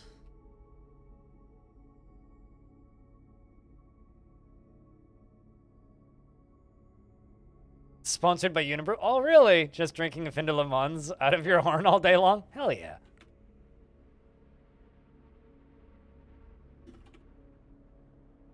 Well, also just bed, not...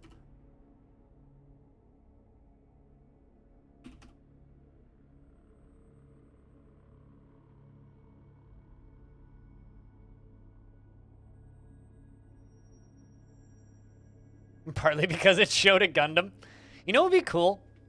And I know that this is way out of scope for that model builder game, but if you could build models in that game and then import those built models into Tabletop Simulator. I'm just saying, that would be way too fucking cool. I'm not particularly into, like, tabletop games or model building or anything, but that would be really cool if they did that.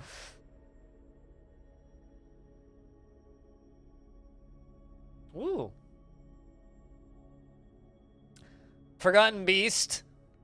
Thrummilin has come, an enormous horse with lidless eyes. It has a long spiral horn and a bloated body. Is this just a unicorn?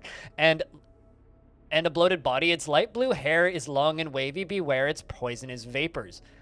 So the scariest Forgotten Beast I ever saw was this exact description, more or less, with the exception of webs instead of vapors, and it was made of steel.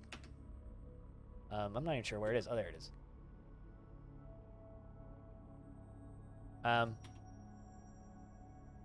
Looking for? Gonna go kill that plump helmet man, I think. So, we're gonna fight this fucker. That we are.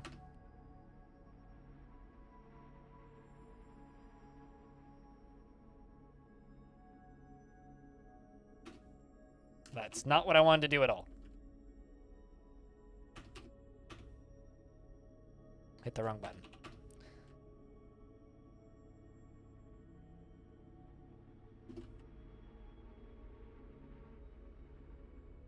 Yeah, fuck that.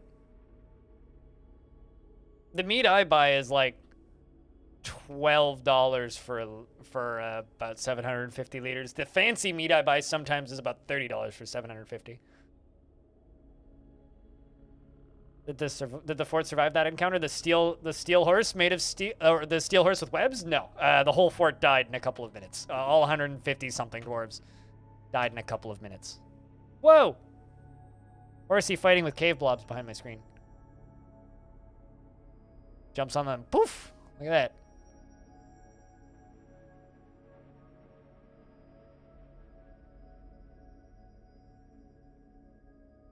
All right, so we are going to lock the dwarves in this burrow. I'm going to turn off the job cancellations just so that we don't see them. And we are going to wait. And I'm going to tell my dwarves to go station here. Cat's going to be locked on the other side. Sorry, kitty. Okay, kitty came through. Got to make the doors passable. All right, so there is a Forgotten Beast in the middle of this. Looks like my dwarves are off to a good start already, beating the shit out of it. Started off with a Mace Lord scratching it. Mace Lord punched a Forgotten Beast in the right front leg with his right hand. The most recent fights seem to be a lot of Hammer Dwarf punching the Forgotten Beast, Hammer Lord punching the Forgotten Beast, Militia Commander kicking the Forgotten Beast. All right, so they kind of have it down. They're beating the crap out of it, continuing to beat the crap out of it, continuing to beat the crap out of it, and the dry season has come. Looks like teeth are kind of going everywhere. Somebody's teeth, not sure whose. Maybe one of my dwarves, maybe one of theirs. It's kind of hard to say. Fingers crossed, though. That's nothing too bad. So we have until the game finishes saving the seasons. It was tasty enough about to bust out the wallet, and then they set the price, and you're like, well, might swing by at the end of the day, you know. We're not carrying bottles all day. And then they go, oh, we'll hold it for you until the end. And then you just walked away. Yeah, that sucks. Beating a lidless horse? I mean, wouldn't you wouldn't you beat a lidless horse if you had the opportunity? Come on. It's only logical, really. Right, well, let's check the injuries on this lidless horse. Although, also, the Evil Seductions is the name of this horse. Its teeth are gone. Well, we know whose teeth those are now. The fact that it has a long spiral horn, is that not just a unicorn, chat? Seriously, is this not just a unicorn? It's a horse with a horn. I think that's a unicorn. Man, that's taking a while. No one's died yet. At this point, the Hammerlord is just punching it in the lower body with her right hand, bruising the muscle and bruising the guts. The wrestler punches the Forgotten Beast. They're just punching it. The Hammerlord punches the Forgotten Beast. Horse in the mouth. He punched it in the jaw. Hammerlord punches the Forgotten Beast in the mouth with his right hand, bruising the left cheek's skin and twisting the head. That's what I like to see. Tosid, meanwhile, Is anybody saying anything funny? AKA Shadowblade says, in the midst of conflict, I laugh in the face of death. Well, it's a good thing I put you in the military because you seem to like this job, Shadowblade. I mean, seriously, look at this. Look at this dwarf. Look at this current dwarf's take here. Where are you? See you. There you are. Your current thoughts are a little stressful, but I need more. How frustrating! Oh, looks like he killed it actually. Well, good job, Shadowblade, on getting the kill on the Evil Seductions, the Forgotten Beast. Horsey McGorsey. As they run back upstairs. Oh no, this is not good.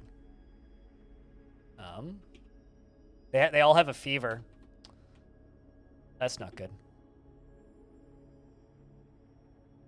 Oh no.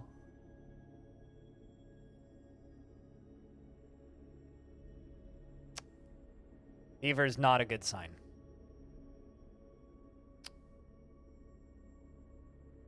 Let's just turn this burrow back on for a second. Lock these doors. Up. Eric Shadowblade's been found dead. Rest in peace, YouTube friend.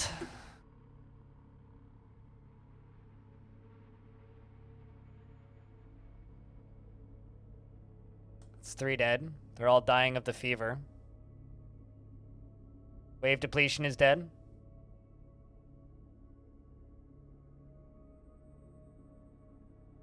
Lolar is dead.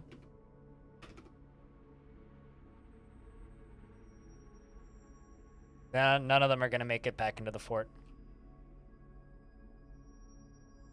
Mororal is dead. Ooh, that's brutal. Vapors are so tough. Lorenz is dead. Rest in peace, Lorenz. Vubok is dead. Smill's dead. Oh. That is a nasty Forgotten Beast.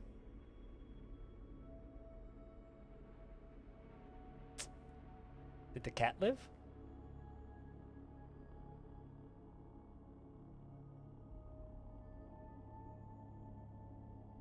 Ah. Jeez.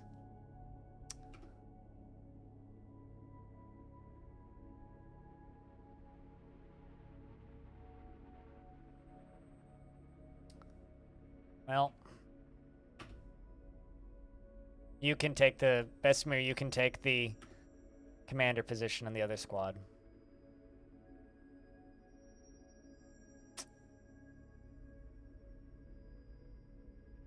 And slaughtered them all in the aftermath. Yep, certainly had the last laugh.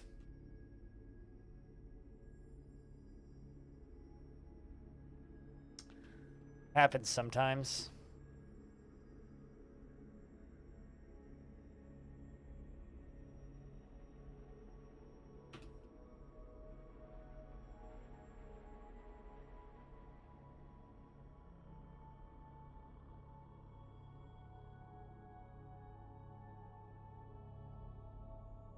The Marty Corn's plan was successful. Yeah, it gave them all a fever and they all died. They weren't even able to get to the hospital. Actually, hold on. Did any of them make it to the hospital? They even go to the hospital? Yeah, none of them even made it to the hospital. The one that made it closest to the hospital was Moral.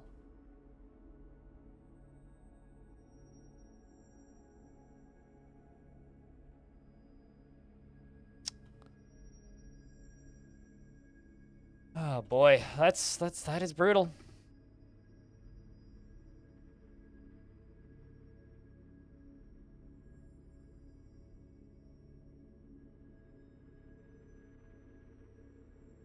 Let's just make some coffins.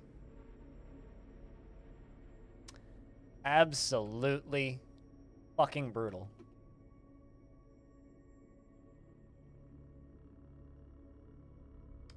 Unfazed by the thoughts of others, always lustful.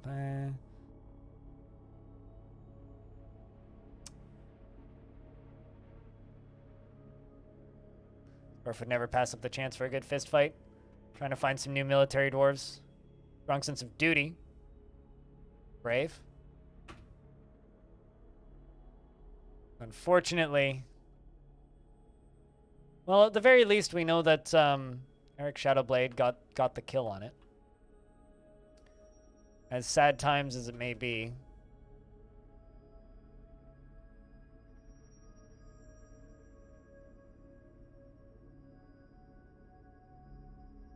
Oh yeah, I mean you weren't where are you? Yeah. You were in the other squad, the newbie squad that I didn't send in.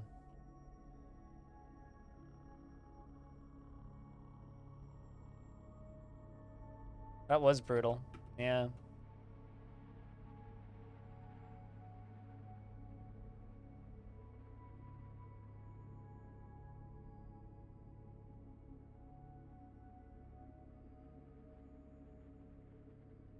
Dwarf's afraid after experiencing trauma and dreams of mastering a skill. Max the infant, we can put you in the military.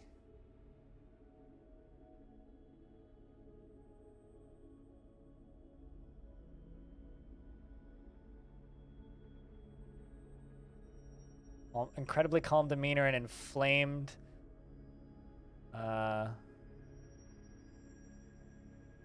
overinflated sense of self-worth. You join the military, please.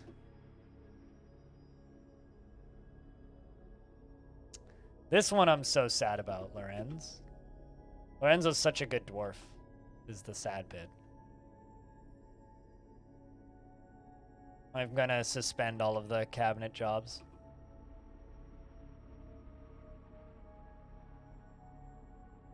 And all of the coffer jobs.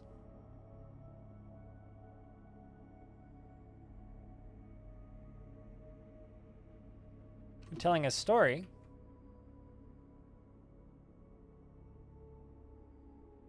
The Hall of Mining formed in Hotbeards. They're telling the story of how the Hall of Mining formed in Hotbeards. I mean, you have to distract all of those bards because the death count is too sad right now. How's your dwarf doing, Merc? Were you one of the ones that died? Oh, there you are. You are not one of the ones that died. I couldn't remember if you died in one of the sieges that we had.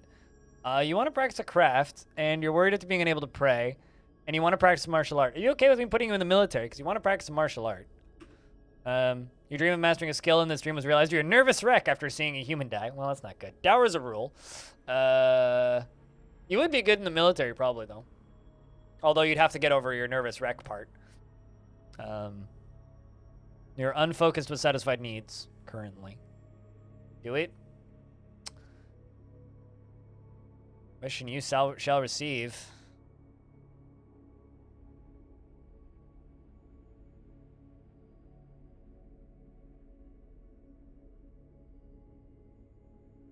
How many doors are we down to? 79. Pretty high casualty rate. Unfortunate, but true.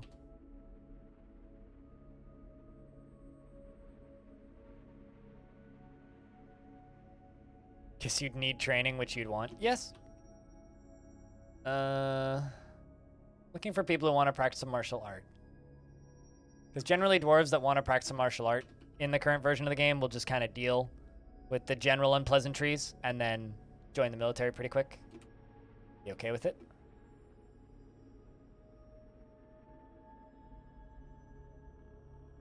Rangers often make pretty good martial artists too.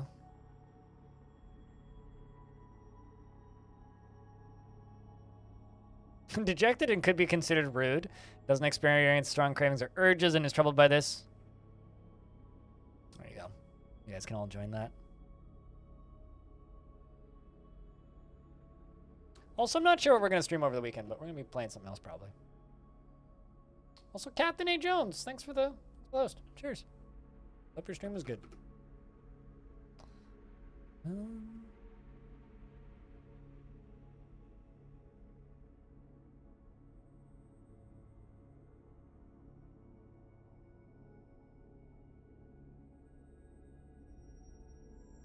Looks like one of those music groups is finally leaving. Couple goblins. Best of luck, fellows.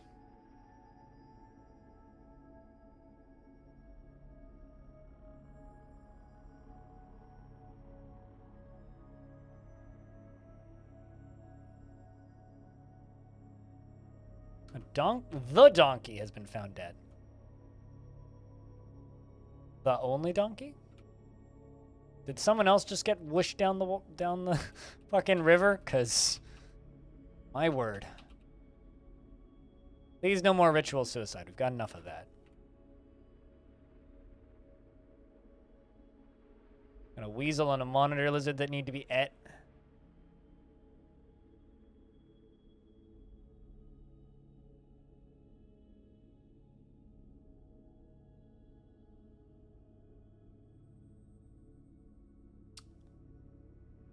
The death toll, not that bad.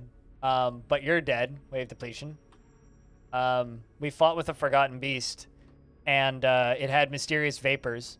And unfortunately, you guys all inhaled the vapors, and you guys all got a fever. And you, Eric Shadowblade from YouTube, and Lorenz and Smil all died, as well as more than half of my military. They didn't even make it back up the stairs from the caverns.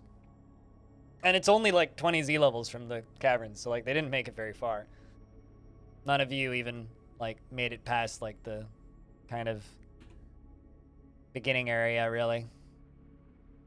Which is really sad.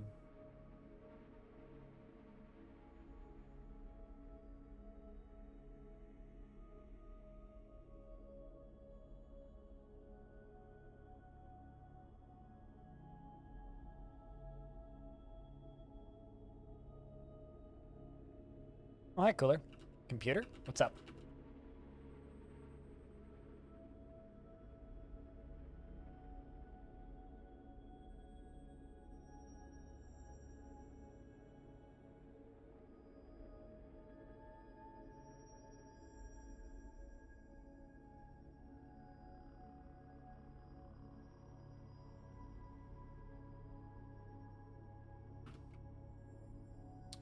Okay.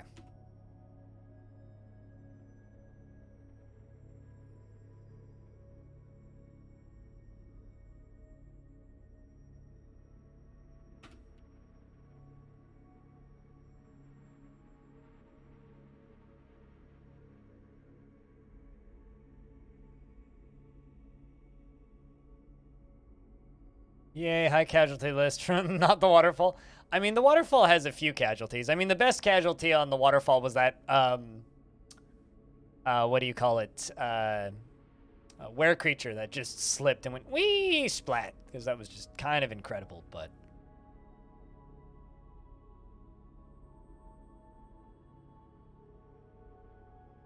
The were lizard was definitely my favorite one.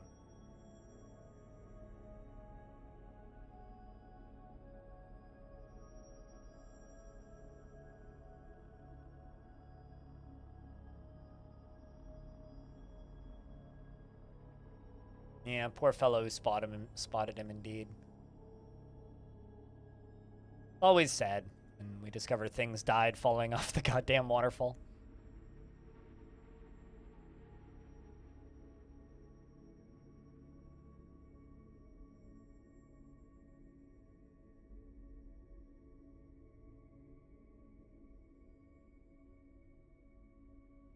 By the way, Cooler, those emotes are going to be historical artifacts from the past soon, because Hyperscape is shutting down.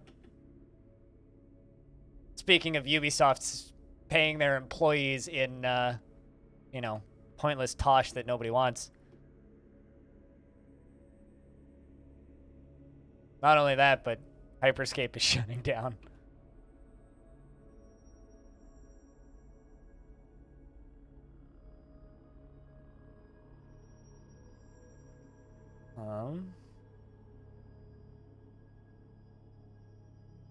Although I think that the correct response is, what's Hyperscape?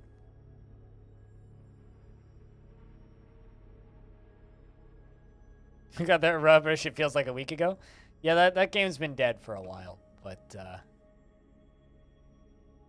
was kind of sad. More than anything. What you doing, manager?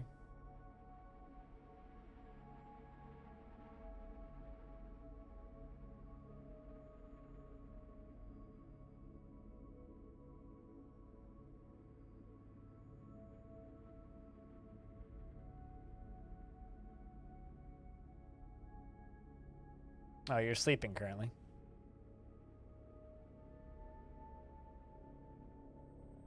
That's shit and moved on. Yeah, that's basically about how that went.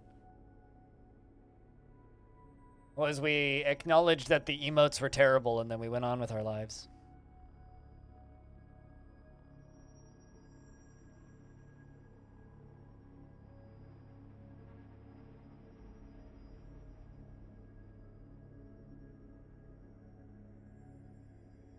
Logging up the emote list? Yep.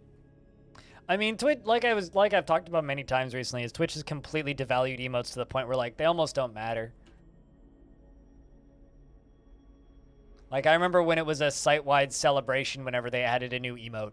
Like whenever they added a new global emote, that was a, oh my god, they've added a new emote. This is crazy. Those times are long past.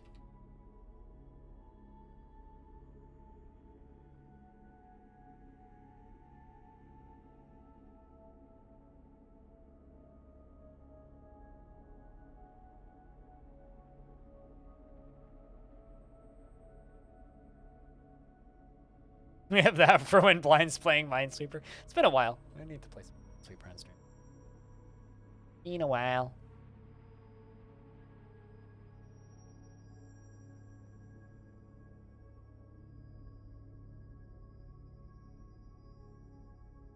You ever even knew why they showed up? They were related to drops, and there was a Twitch... So you could get them from drops, or you could get them when people resubbed or cheered in a chat. So they were a ongoing event that lasted for a couple of weeks.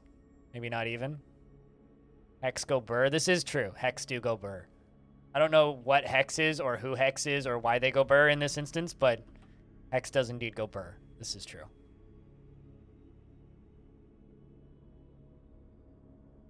One, two, three, four...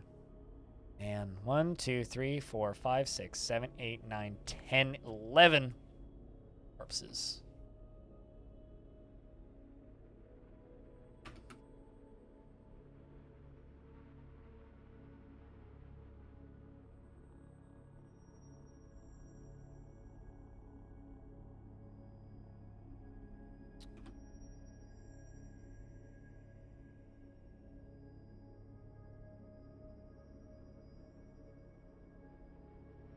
Let's just do some of those while we're waiting.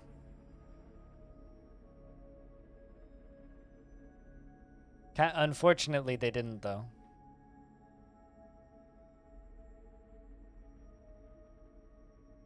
Export of crossbows is...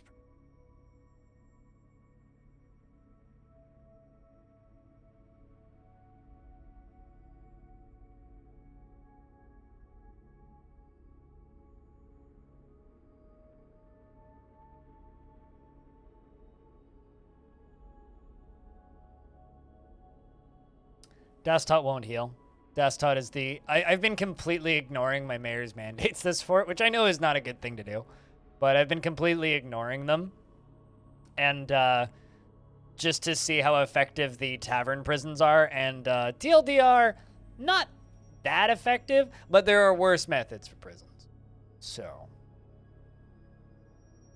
that's kind of my current feel on the subject.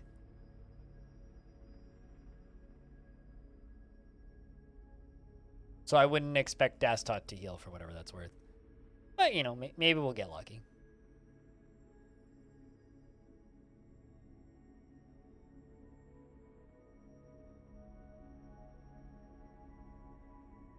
Dastot may have a opportunity for healing in the future.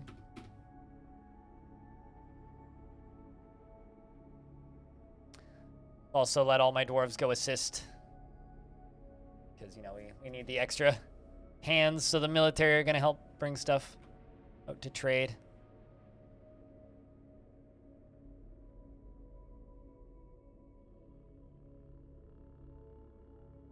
What, did they still die of depression even in the tavern? I mean... Oh, hey, they finally found Navy Vet's body. They only just spotted it. Does that mean somebody else just fell in there?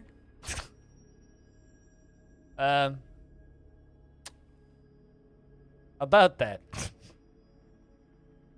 One of the heaviest supporters of the stream of the past several years, and I drop him in a river. I guess that's the best respect you can get from a streamer. I threw him in the river!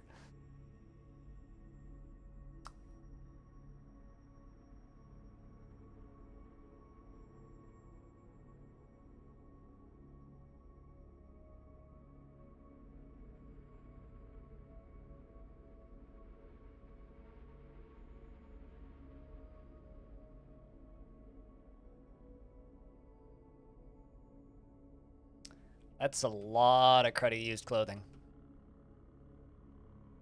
Well, I guess that means our clothing industry is up and running. Look at all this usable metal. Hallelujah. Got a sheep.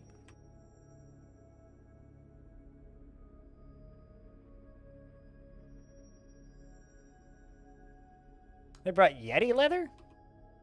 Humans always have the weirdest leather.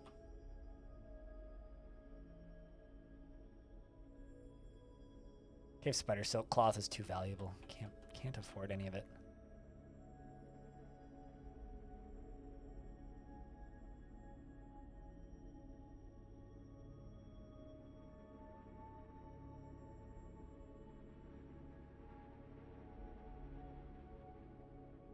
Making him cannon ammo is just as good. This is true. I mean, chat, like, if you had a choice, what would you prefer? Be thrown into the river by your favorite streamer, or a streamer you enjoy watching? I don't know if I should assume that I'm everybody's favorite streamer. By a streamer that you enjoy watching, or would you prefer to be fired out of a cannon? Like, if you're given the option, if you're gonna die, gotta go down in at least a blaze of glory, right? We got ghosts haunting the fortress. We're working on it. Okay, guys, calm down. How big is the river?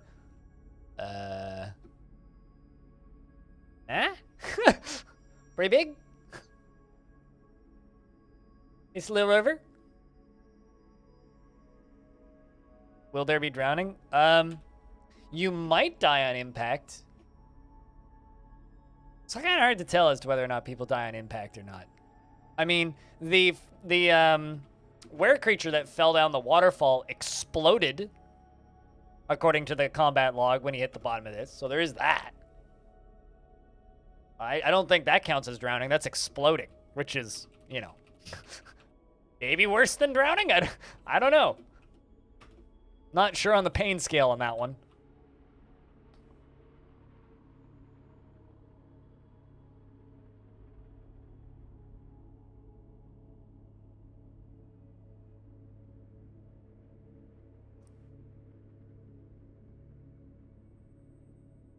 So you got off before, and the wife asked you who you were listening to, and I said it's a DF streamer, and she says, sounds interesting. 30 minutes later, it's on her laptop. Well, high amateur player's wife? I suppose. Counts as a sea burial for vet? Well, I mean, we're pretty landlocked. I think that's probably the closest ocean. All the way over there. Nope, never mind. Not even an ocean. This is a pretty landlocked continent, so I don't know about that.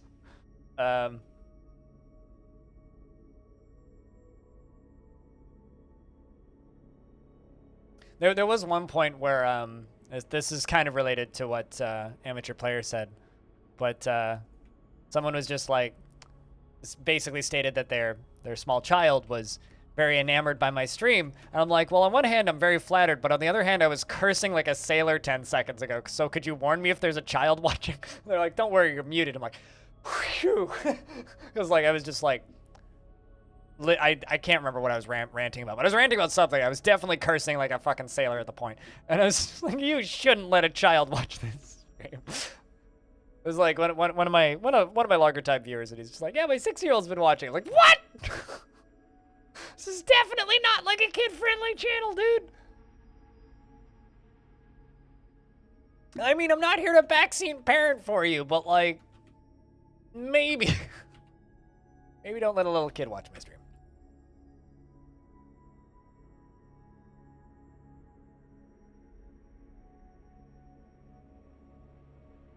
There's a place called Soaked Desert nearby. Maybe that counts. I mean, that would still be a burial at sand. Maybe it's just a desert of quicksand. You know, they always talk about quicksand, but, you know, no one ever mentions slow sand. Slow sand is far superior.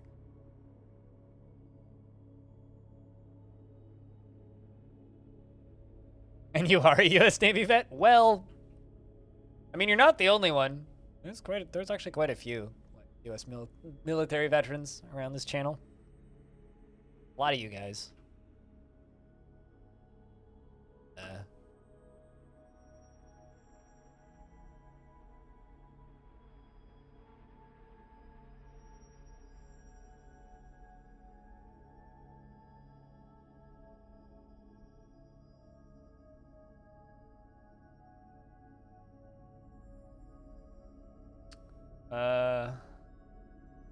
Told you how I learned pointed eight. Sorry, pardon? Not sure I understand that sentence. Let's do that.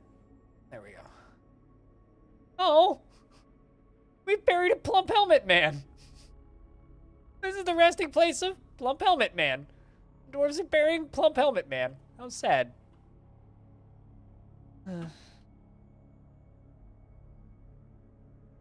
To be fair, this game is a very good dwarfy time. Not many other games get you a good dwarfy time, except for like, ooh. I ain't afraid of no ghost. Hey, we found Navy's ghost. Speaking of, I almost feel like I deserve to just let him haunt us for a bit. Dower is a rule. Join the military. How about you? Endok. You can also join the military. Need to retrain. Aban. He's always very friendly and tries to say nice things.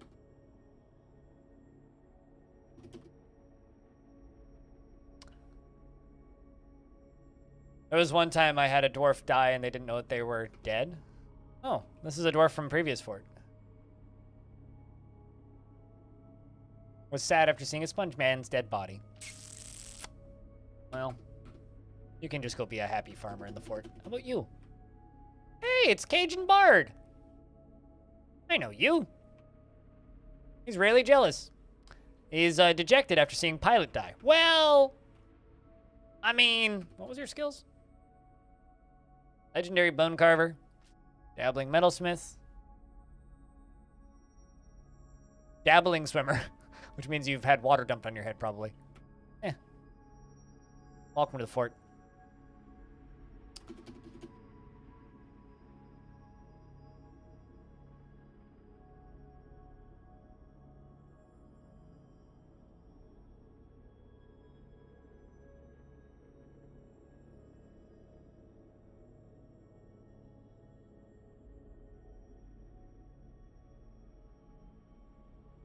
All right, well, we should probably dedicate a slab to Navy, since we now know where he is.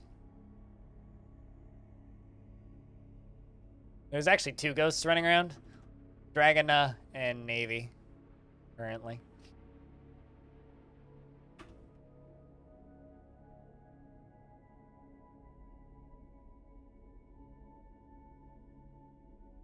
You know, I think that I'm going to put Navy, Navy's slab up here. Because it is where he fell. It's literally a Flying Dutchman. All right. Axon is engraving a memorial for Navy.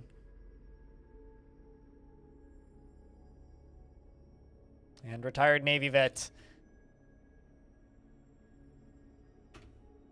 I think that's his memorial.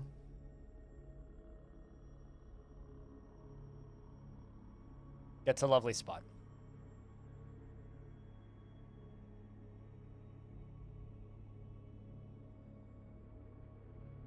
Yes.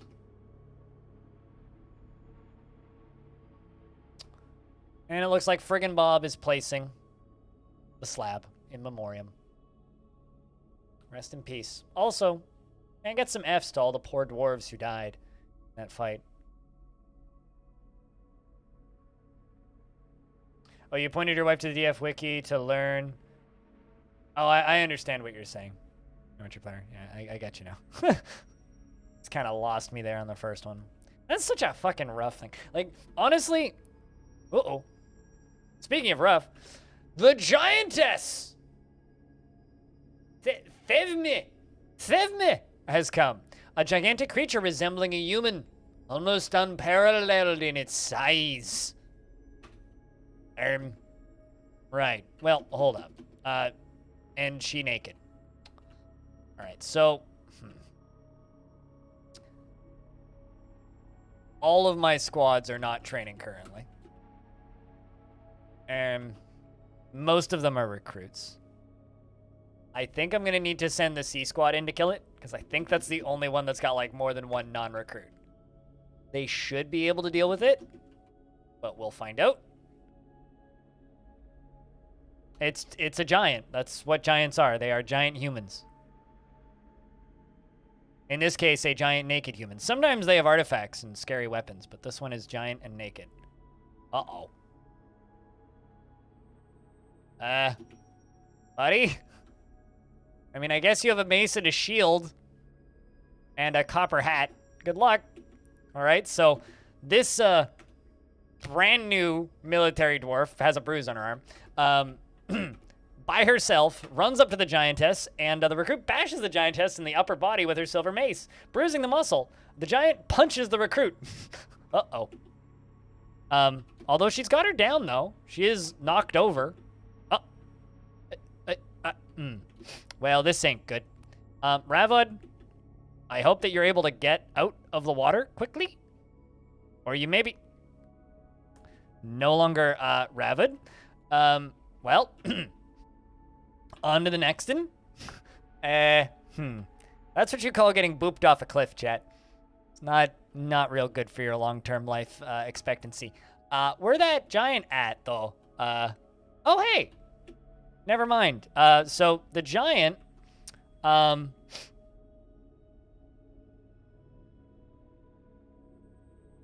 is our pet now.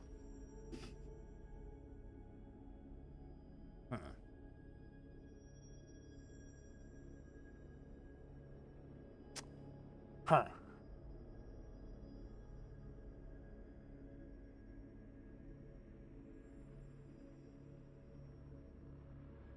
Rip, but that's just every video game pro tag.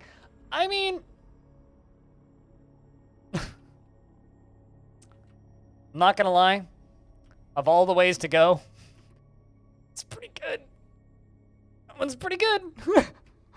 I'm just gonna like get. I'm not gonna lie. Like, I know that waterfalls are really dangerous, right? Never is going to stop being amusing. It's always going to be funny. It's just. It is always going to be funny. There is never a time where dropping a dwarf off of a waterfall for them to explode is going to stop being funny.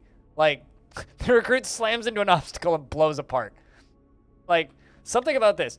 The recruit jumps away, giantess misses, the giantess attacks, but the recruit jumps away. The recruit stands up, loses hold of their shield, mace, hood, cape, their mitten, glove, shoe, sock, shoe, and other sock, and then explodes. Like, they lose all of their clothing on the way down because they fall faster than their clothing, and then they explode when they hit the bottom. It's just like, I'm never gonna put a handrail on that bridge. We've gotten so much free entertainment out of people falling off that bridge. It's never gonna stop being funny. As sad and depressing as it is, it's never gonna stop being funny. Meanwhile, Duber, The Outpost Liaison says, I am your liaison from Mountain Homes. Did you see that dwarf just fall off that bridge? There's much to share. We've updated your maps, and I'm reporting you to the, somebody for not putting a railing on that bridge. Anyway, what do you want? We say, all of the metal, and they say, okay. I can make my weapon. It's the best kind of fun for us. Worst for the dwarves. And I look forward to our meeting next year. Our fortunes rise and fall together. Also considering, I'm so used to playing Long Death where I literally have to painstakingly keep every single goddamn dwarf alive no matter what. It's kind of nice to just play this for it and be like, nah, fuck it. Good luck, boys. You'll do fine. I think I still care about, the, survivability of my dwarves more than a lot of people, but... I mean, come on. Do put a handrail on the bridge, specifically on the bridge. Just one handrail. Oh, just a single one. Right.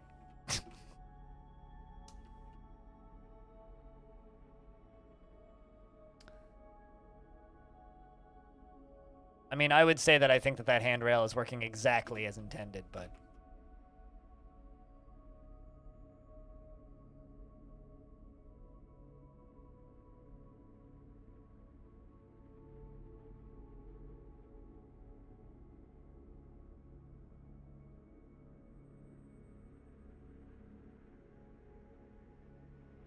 There's also, I like to think that I paused that at the perfect time.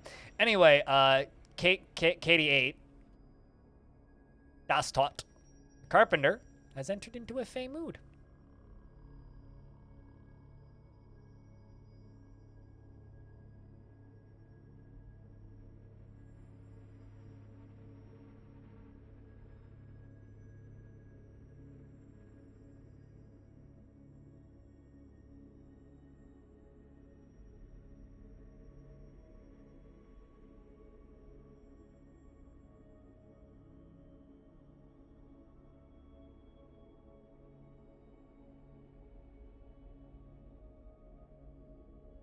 It was the moment that she knew that she fucked up, yes. Also, Dwarf claims the one carpenter shop. Grabs wood, because carpenter. Grabs more wood, because carpenter. Grabs more wood, because still a carpenter. Grabs not more wood. Shocking. Metal? Nope. Where are you headed? Cloth? Ah, leather.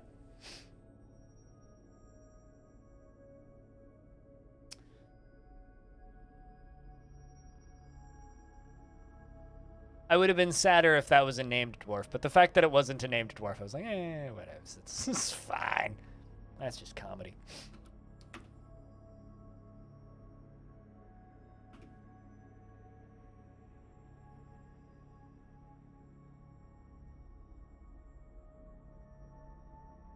Now metal? Nope.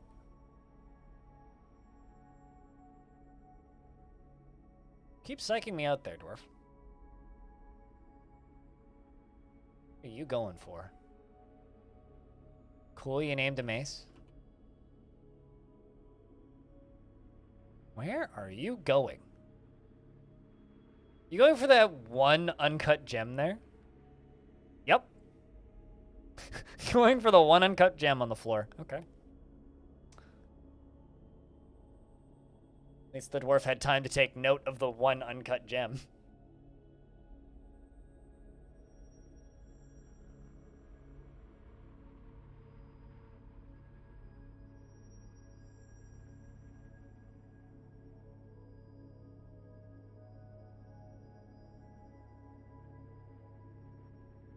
Alright, what else do you want?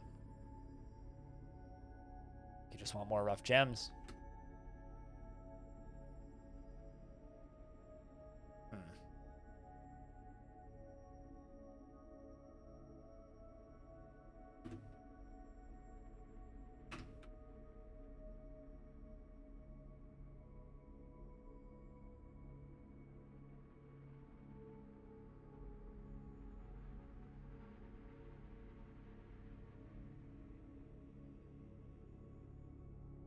Let's see if that's what you need.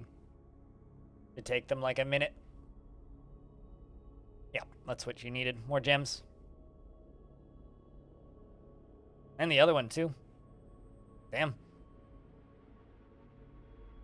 There you go. KD8 has begun a mysterious construction. I'm surprised we don't have more gems.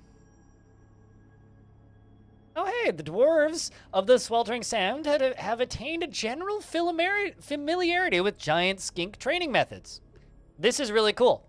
If we are able to completely domesticate those, then I'll be able to take them with me when we embark anywhere.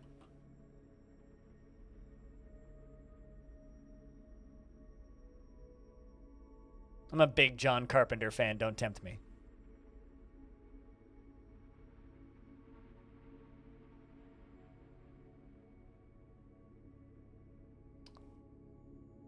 You want to pray.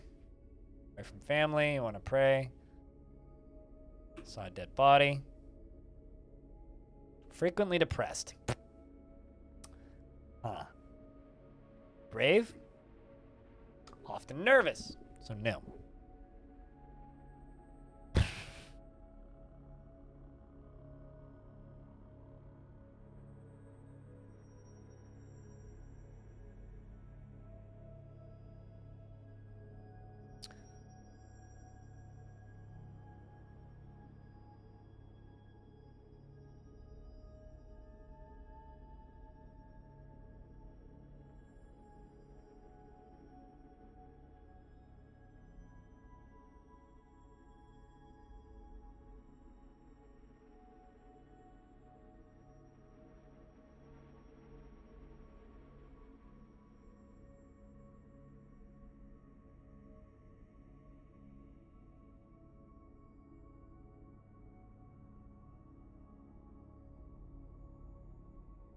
This is definitely blind, yeah.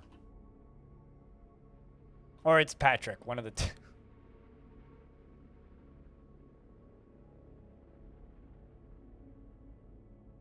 Thank God it isn't Patrick. I mean, I hope it's not Patrick. I know a few Patricks, but I'm not a Patrick, so.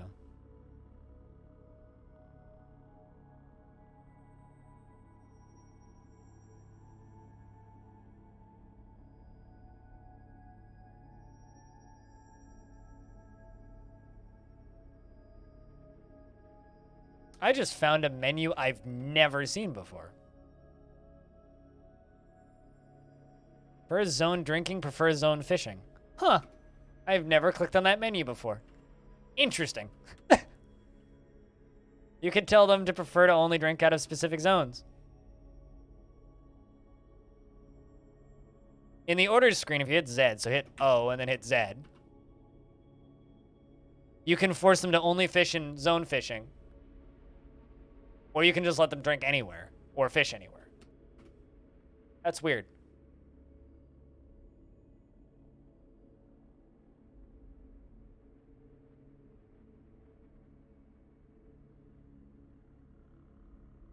Dastot, aka KD8, the carpenter, has created Estaz, a teakwood bed.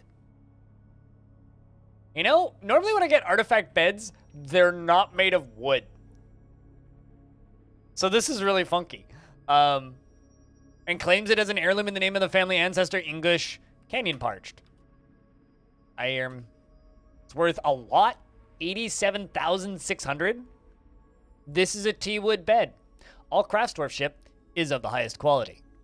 It is encrusted with cushioned red pyrope cabochons and decorated with papaya wood, and encircled with bands of beak dog leather and single-cut red pyropes. This object is, of course, adorned with hanging rings of coffee wood.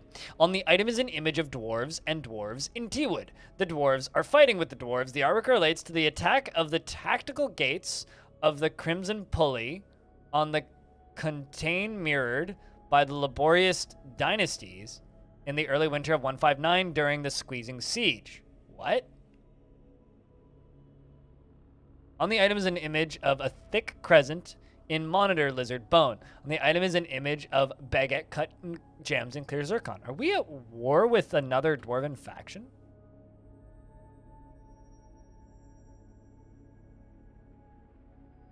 What the fuck?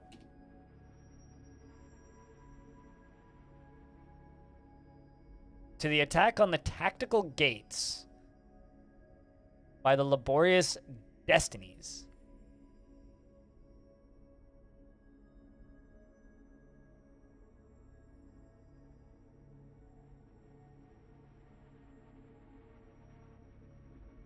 No. Artifact constructions never get damaged.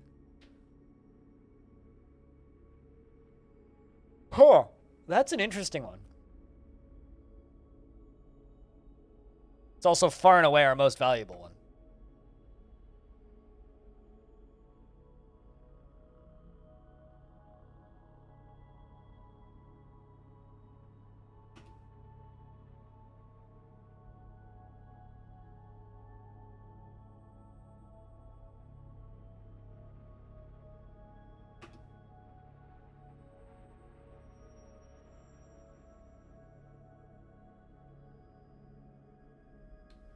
That is kind of whack.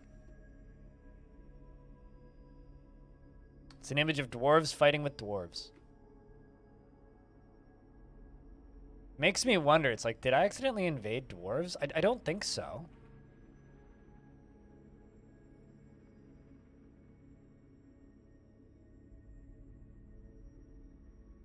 I'm really curious as to where that location is, though.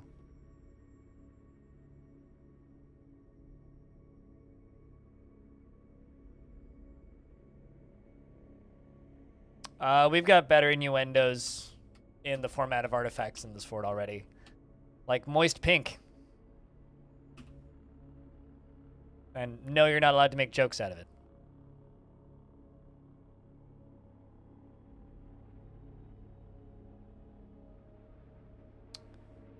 Tactical gates. Chat, grow up.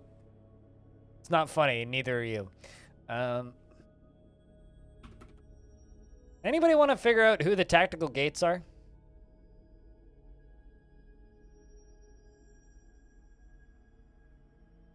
Boy, I'd love to know.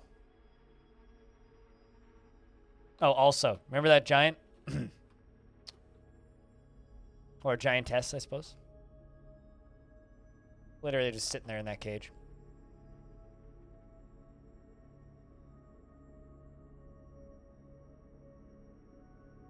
Although, I will just remind everybody that the best name for anything that could be considered kind of dirty was a market called Duber.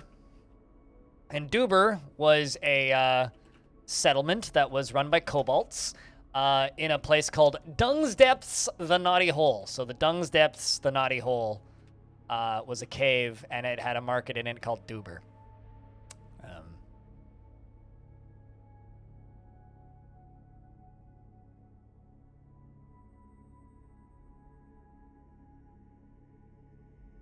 I laughed for about 10 minutes. There's a video on YouTube of me just like laughing hysterically finding that.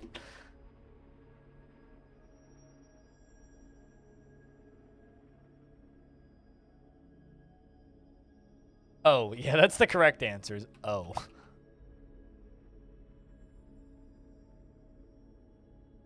Puppies, we must eat them. Stressing.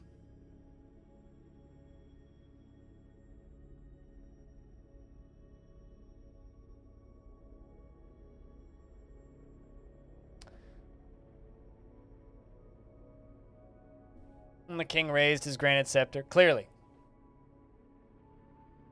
That's next level proc dirtiest. No, that would be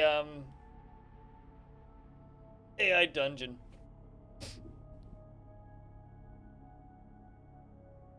Dwarf Fortress tries to avoid that stuff a bit.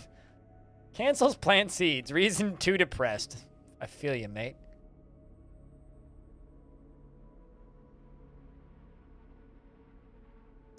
All right, chat. Well, something I would really like to do is I would really like to test out that that big whoosh that we've built. So I'm gonna lock all the dwarves inside for a bit. Oopsies.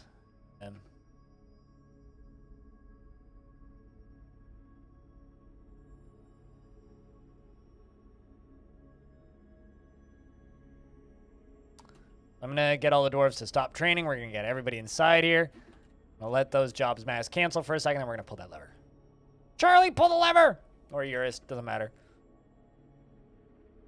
I'm actually really curious. How high are these lead bars gonna go?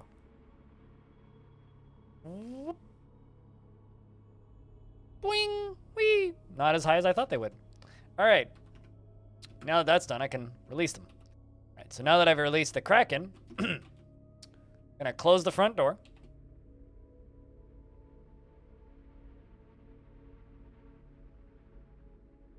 So we are gonna do a test fire of the big whoosh.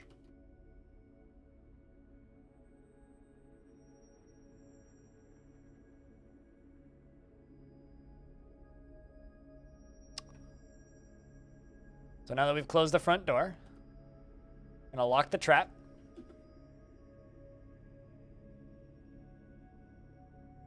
So now just double checking. Trap is locked. And front door is locked. Alrighty. So now that we've done that,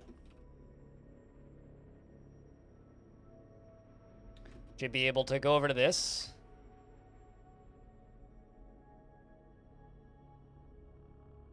And pull the trap go whoosh lever.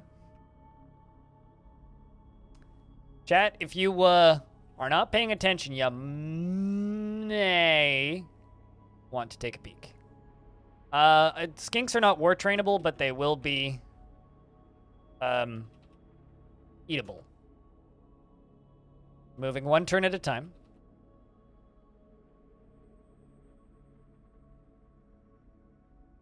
Hopefully I didn't fuck this up.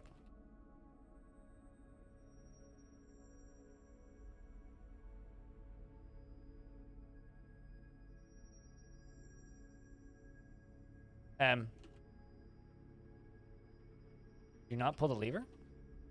Okay, you did.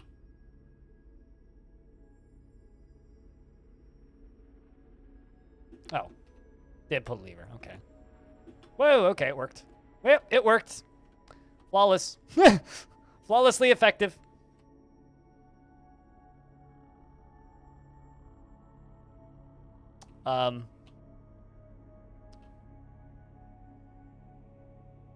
In fact, this is already draining.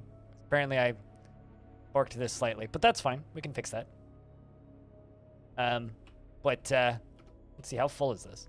Yep, it's completely full. From end to end, the entire thing, instantly. Perfect. And this didn't even drain all that much. Only, like, 2 layers of this drained. Perfect.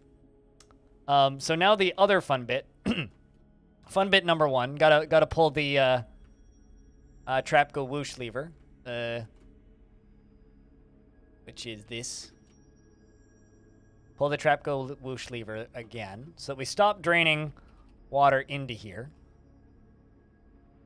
Via here, so we're gonna wait for that to close.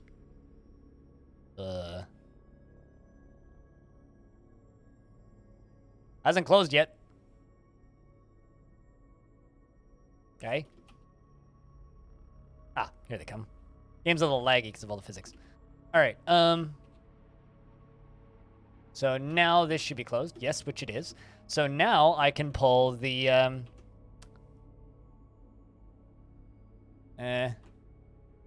drain 2 and drain 1. So this is going to open all of the drains. So the water should come rushing out right about now. Right about now. Right about... there we go. That's what I'm talking about. That's what I'm talking about. So lever number 1 is open. And then there's one other lever I can pull, which is front door. Front door is about to be a river, which is the one on the left over by the exit, which is also going to go whoosh in a mo. That waterfall also just got a lot bigger.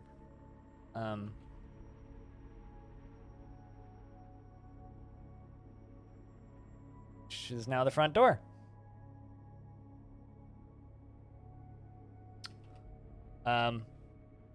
Means this river gets to flood a little bit. It's beautiful, isn't it?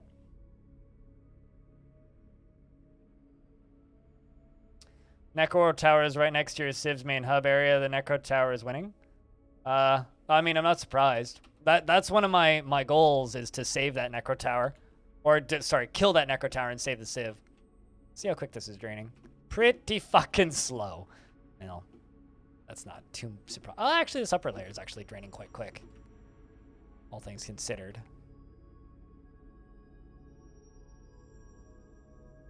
Or rather, this side is. But there are parts that are going to drain slower.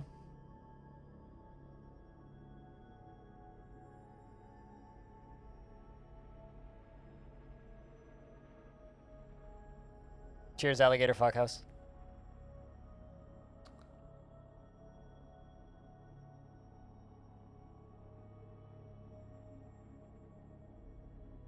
And this up here is going to take a little bit to drain.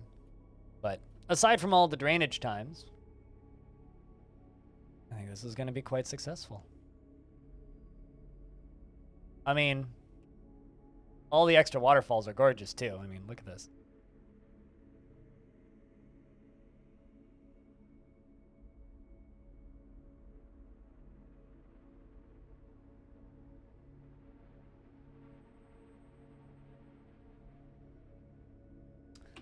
And also up above here, this thing is almost full again. We're almost ready to fire again. Actually, something I want to test while the door is still shut. I'm going to fire it again once this is approximately full without locking the doors. I just want to see how far the water goes. So we're gonna do a full drain of this right about now. I just want to see how far it goes. Oops, no, not that lever. The lever that we got to pull is trap go whoosh. That lever.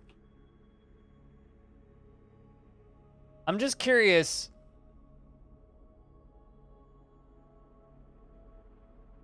About how big it goes. I got the X-Men rogue streak going right now. What? Oh, this? I mean, I've been working on it for years, unfortunately. All right, let's see how far this water goes. Just gonna stop that there for a sec.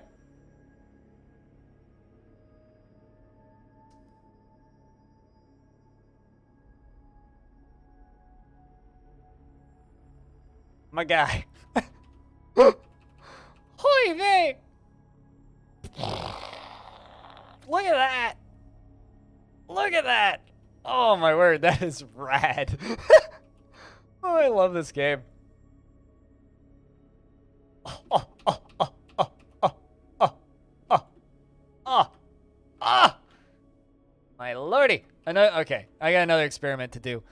I'm gonna pull this lever again, obviously.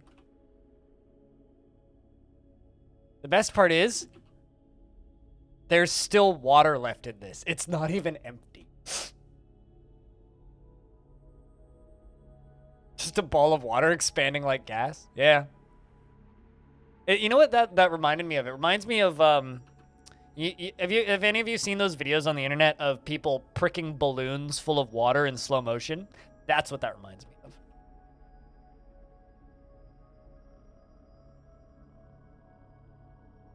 All right, we're filling her up again.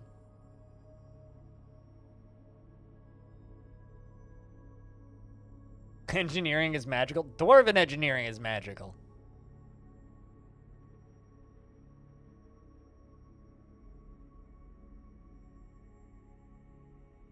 Keep the dwarves training.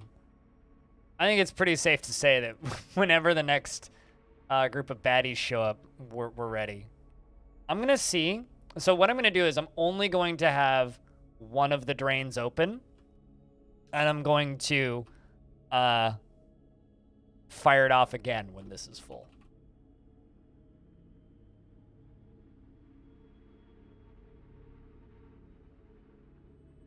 But they're like 2 hairs wide. When it comes to gray patches, while this fills in the background, I got more than just a little bit of gray.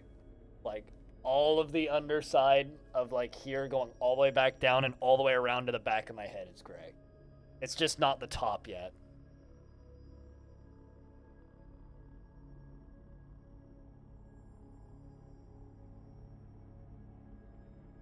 You know, it's funny, amateur player. I've seen things in Dwarf Fortress die not of drowning, but of impact from the water forcing them to slam into the wall behind them. What happened here? We're just testing stuff. Don't mind, nothing to worry about. It's fine. We're just testing things. Science, you know, as it goes.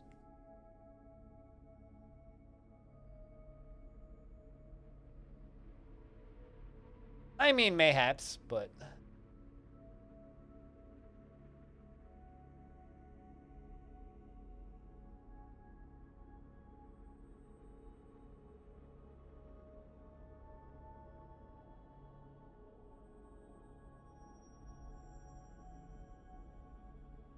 You know, so there's a subreddit called Aw, What the Fuck? And usually I look at it and it's like pictures of spiders and shit. And I'm usually like, aw. I finally found one that's actually, oh, whoa,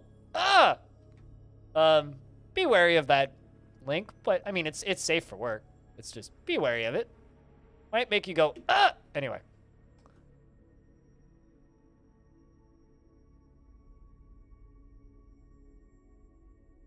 This is also finding out how quickly this thing fills.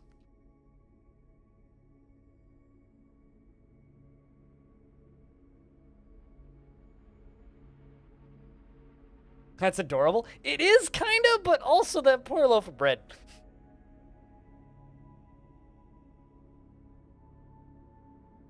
Like, it is genuinely adorable, but also, like... you know.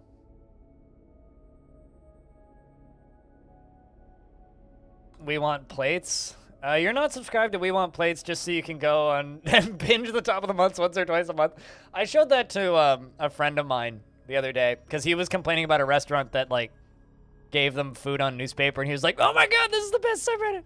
We Want Plates is, like, quietly, like, one of the best subreddits currently. That topside drains so quickly. Gosh. Like, it is magical how quickly this drains. Like, I was not expecting this to drain super fast, but, like, there's some spots that are draining a little slower, but, like, that's to be expected.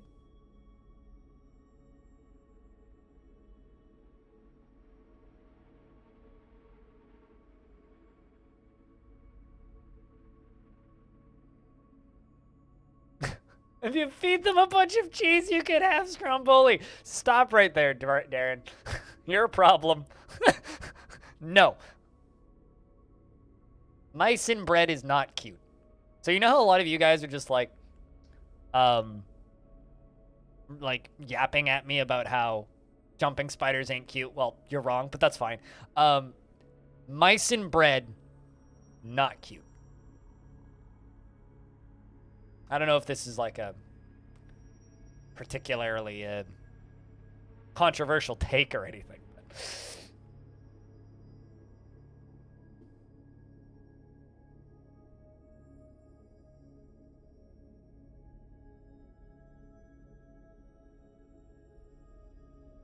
They wear water droplets as hats. That's like your favorite comment to make about them. They wear water droplets as hats. All right. How's the... Still going. We're gonna have to let it sit for a sec. Not gonna lie, I kind of wish that we'd get invaded so I could test run this on a bunch of cabins. God damn it. God damn it.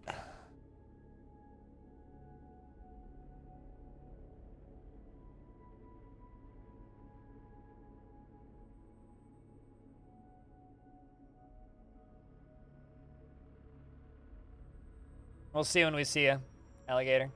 We'll come say hi to you soon. You guys don't know Alligator Fuckhouse, by the way. Puts on entertaining streams to an audience that should be bigger. Go watch that lad.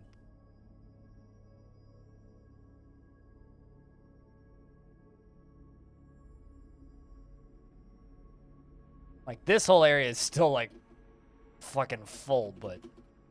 Come on back up here. This area is, like, damn near drained. So this is my bottleneck in here, is this kind of center zone. That's fine.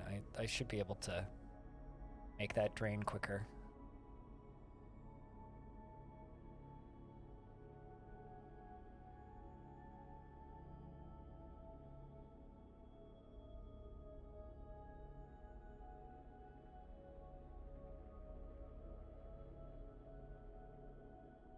Gonna go raid the leftovers drawer and have 2-month-old turkey chili that has your name on it. Hell yeah. Hope it's been frozen or something. Best of luck, sir. Is your favorite factoid about them? And it's because it's adorable.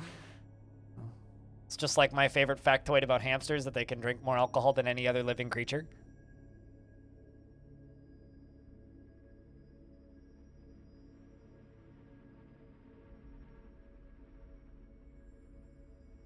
The fact that hamsters can drink 1.5 liters of Everclear per day is incredible. That would be like you drinking an entire, like, brewing vat worth of vodka in a day. Like, imagine drinking, like, a car-sized bottle of vodka in a day and not dying. That's basically what hamsters can do. You're gonna go to sleep? I'm gonna fire this off a couple more times, but you have a good night. Cheers. I think that all of the construction efforts that we put into this water whoosh cannon was worth it today, chat. What do you think? Built this aqueduct going across the big old river, pumping water from the base levels, just to be able to insta-fire it and fill it up immediately.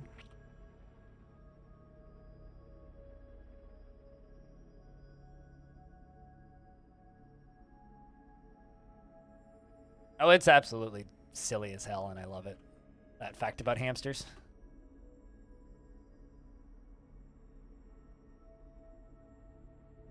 How full / pressurized can I get it? Did you see me firing it off earlier? Because, well, right now it's got 1, 2, 3, 4 layers to go.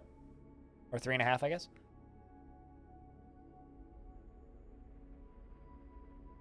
But enough that it when I fired it with the drains open, it almost made it to the other side of the river. So from here, the water here almost made it out to the other side. You didn't see how full it was? That's how full it was. But I'm going to try firing it with the front door closed and only one of the drains open.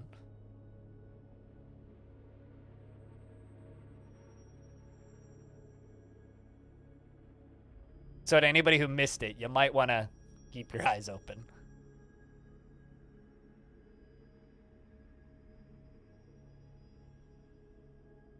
If I was a smarter person, I would have figured out some way of filling it up with spiky balls or something.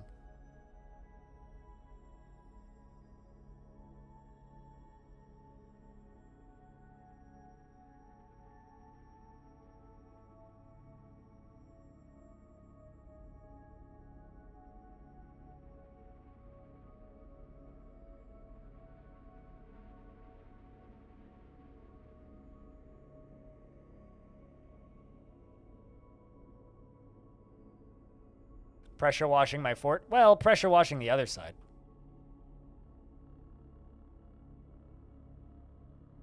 Ironically, I am a firm believer of the fact that water is more dangerous than lava in Dwarf Fortress, just because of how quickly it moves, and it's just because of the water pressure. It's like, lava doesn't obtain pressure in Dwarf Fortress the same way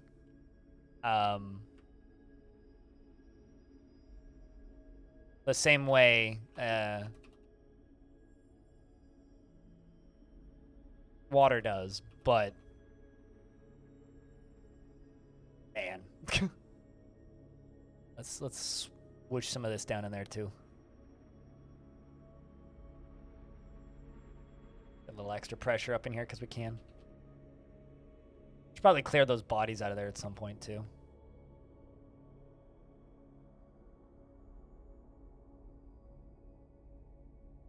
I'm sure this is all full, right? Yeah, oh yeah, this is all full. Good stuff. Must love the sounds of the water cannons. I feel like it would be real fun, like a real nice sound, like a after like a big thunderous roar of the water rushing in. And then suddenly everybody's ears pop because the temperature changed. Or the, not the temperature, the pressure change. What's up, Trogbane? Thank you. Yeah, we're spent most of today building this. Built this pump stack today. We also built this little windmill farm.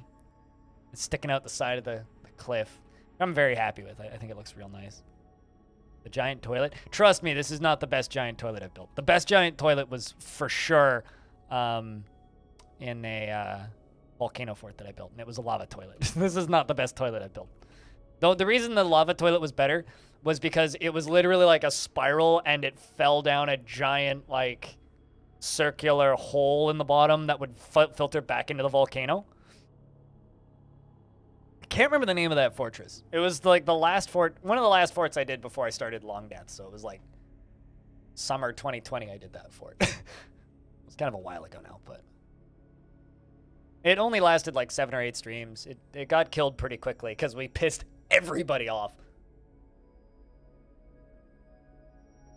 But it was a cool thing. If you go far enough back in my YouTube channel, you can find it. Like you do. Well, sometimes more than others.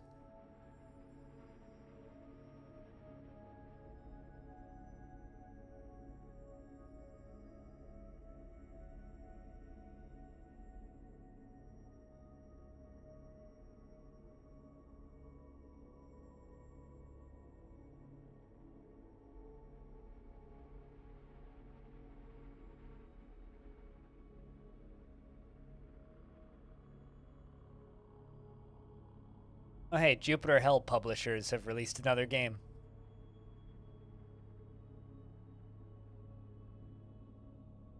Which is another retro RTS. I need to look into this one. Might be interesting.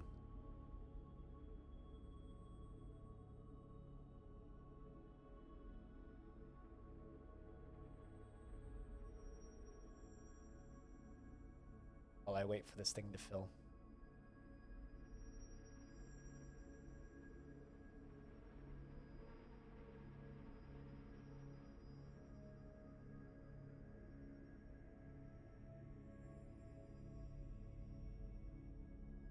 Just waiting for this thing to fill. See how the drainage is going. Going pretty okay. The problem is like, I made this fancy looking fucking thing, right? This is actively making the draining take longer too. All right, you're getting there. You're getting there. All right, it's getting there. How about the layer beneath?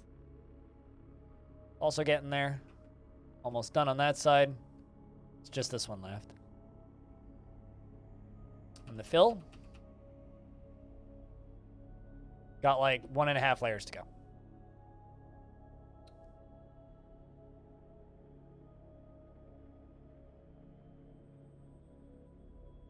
Meaning I could totally reset this and fire it off multiple times per siege, probably. So if there was a siege and somehow we didn't manage to catch all of them in the siege, we could fire it off a second time. Which is also pretty rad. Alright, so to anybody who missed it, you might want to look up in the next, like, 2-3 minutes. Because we just need it to get up one more layer. We just need it to go from dark blue to same color as the stuff flowing in on the right. And then we can pull the lever again. Yeah, to me, like, out of all of the defenses in Dwarf Fortress, I think water cannons are probably my favorite. It's like, it's either, like, drowning chambers / water reservoirs or lava chambers. But see, like, just to me, they are the most ridiculous in a way. It's like they're super impractical in a lot of ways.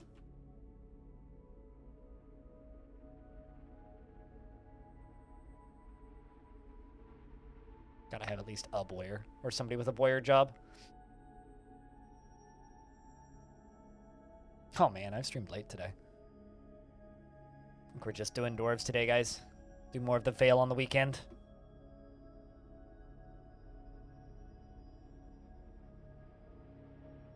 I might actually see about doing some Odd Realm over the weekend, depending on what the weekend's looking like.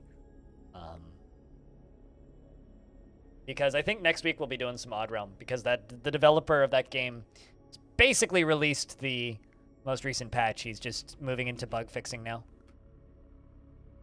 So I think next week we're going to do a little bit of Odd Realm. If you guys don't know about Odd Realm is a very heavily and obviously Dwarf Fortress inspired indie game on itch.io and Steam. It's very cheap. It's $10. That. I'm just sitting here linking Steam games in my chat, but that. I actually own it on 2 platforms. I own it on Steam and itch. All right, let's fire this off again. So, I'm going to close both of the drains and just have the front. Well, actually, hold on. Let's close the front door, okay? And let's close drain 2, which, if I'm not mistaken, should be that one.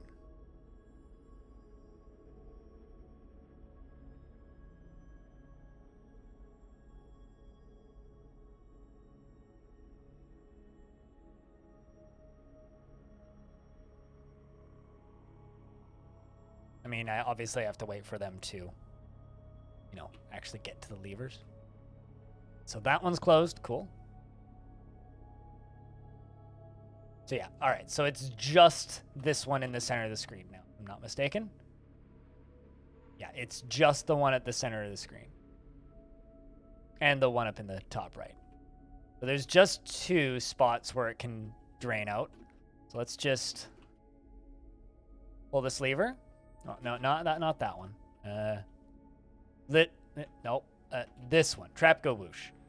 So, if you haven't seen this yet, chat, you may want to look up because we're about to fire it off again.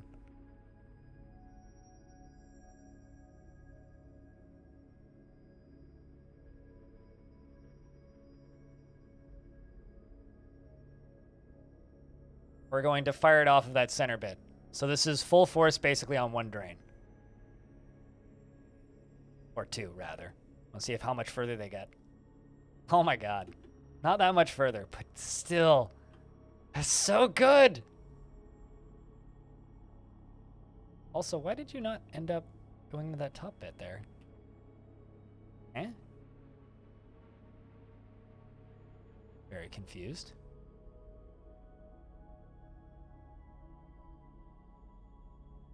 Didn't flood this side this time. Eh? I wonder if it's because it was open.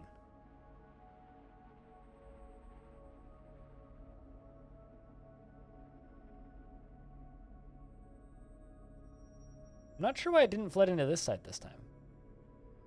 Like, the whoosh didn't feel anywhere near as powerful.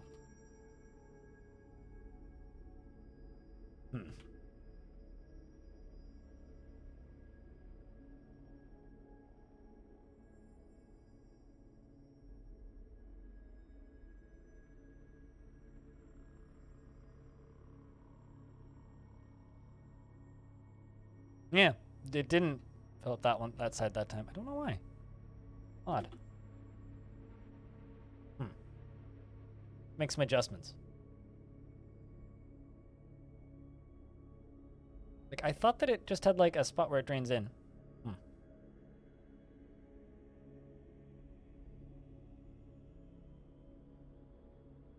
This is indeed true stone.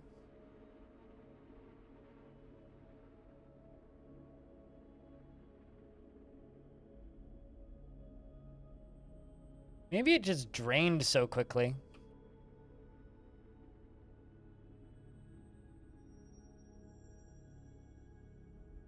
I do need to adjust that, though. Make sure it doesn't do that again. All right, well noted. We have to make some adjustments to this. I think maybe what I'll do is I'll dig a little tunnel through here and a little tunnel through here. So it just makes sure that it goes in there.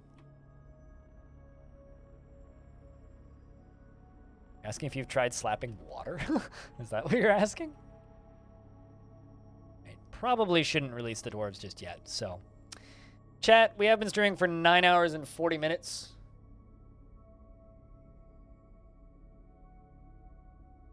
I think that's probably me for the day. I could be convinced to do like another hour of the Veil or something, but I should probably just call it. It is 7 o'clock, which is usually kind of my hard cutoff point for like Streamer, you've been streaming long enough. So, we're going to save this game. And we'll pick her back up either on Sunday or Tuesday. It depends on when we end up doing Long Death and what else we end up doing over the weekend. But, well, to bed. Hey, Quick Check. What's up? See you.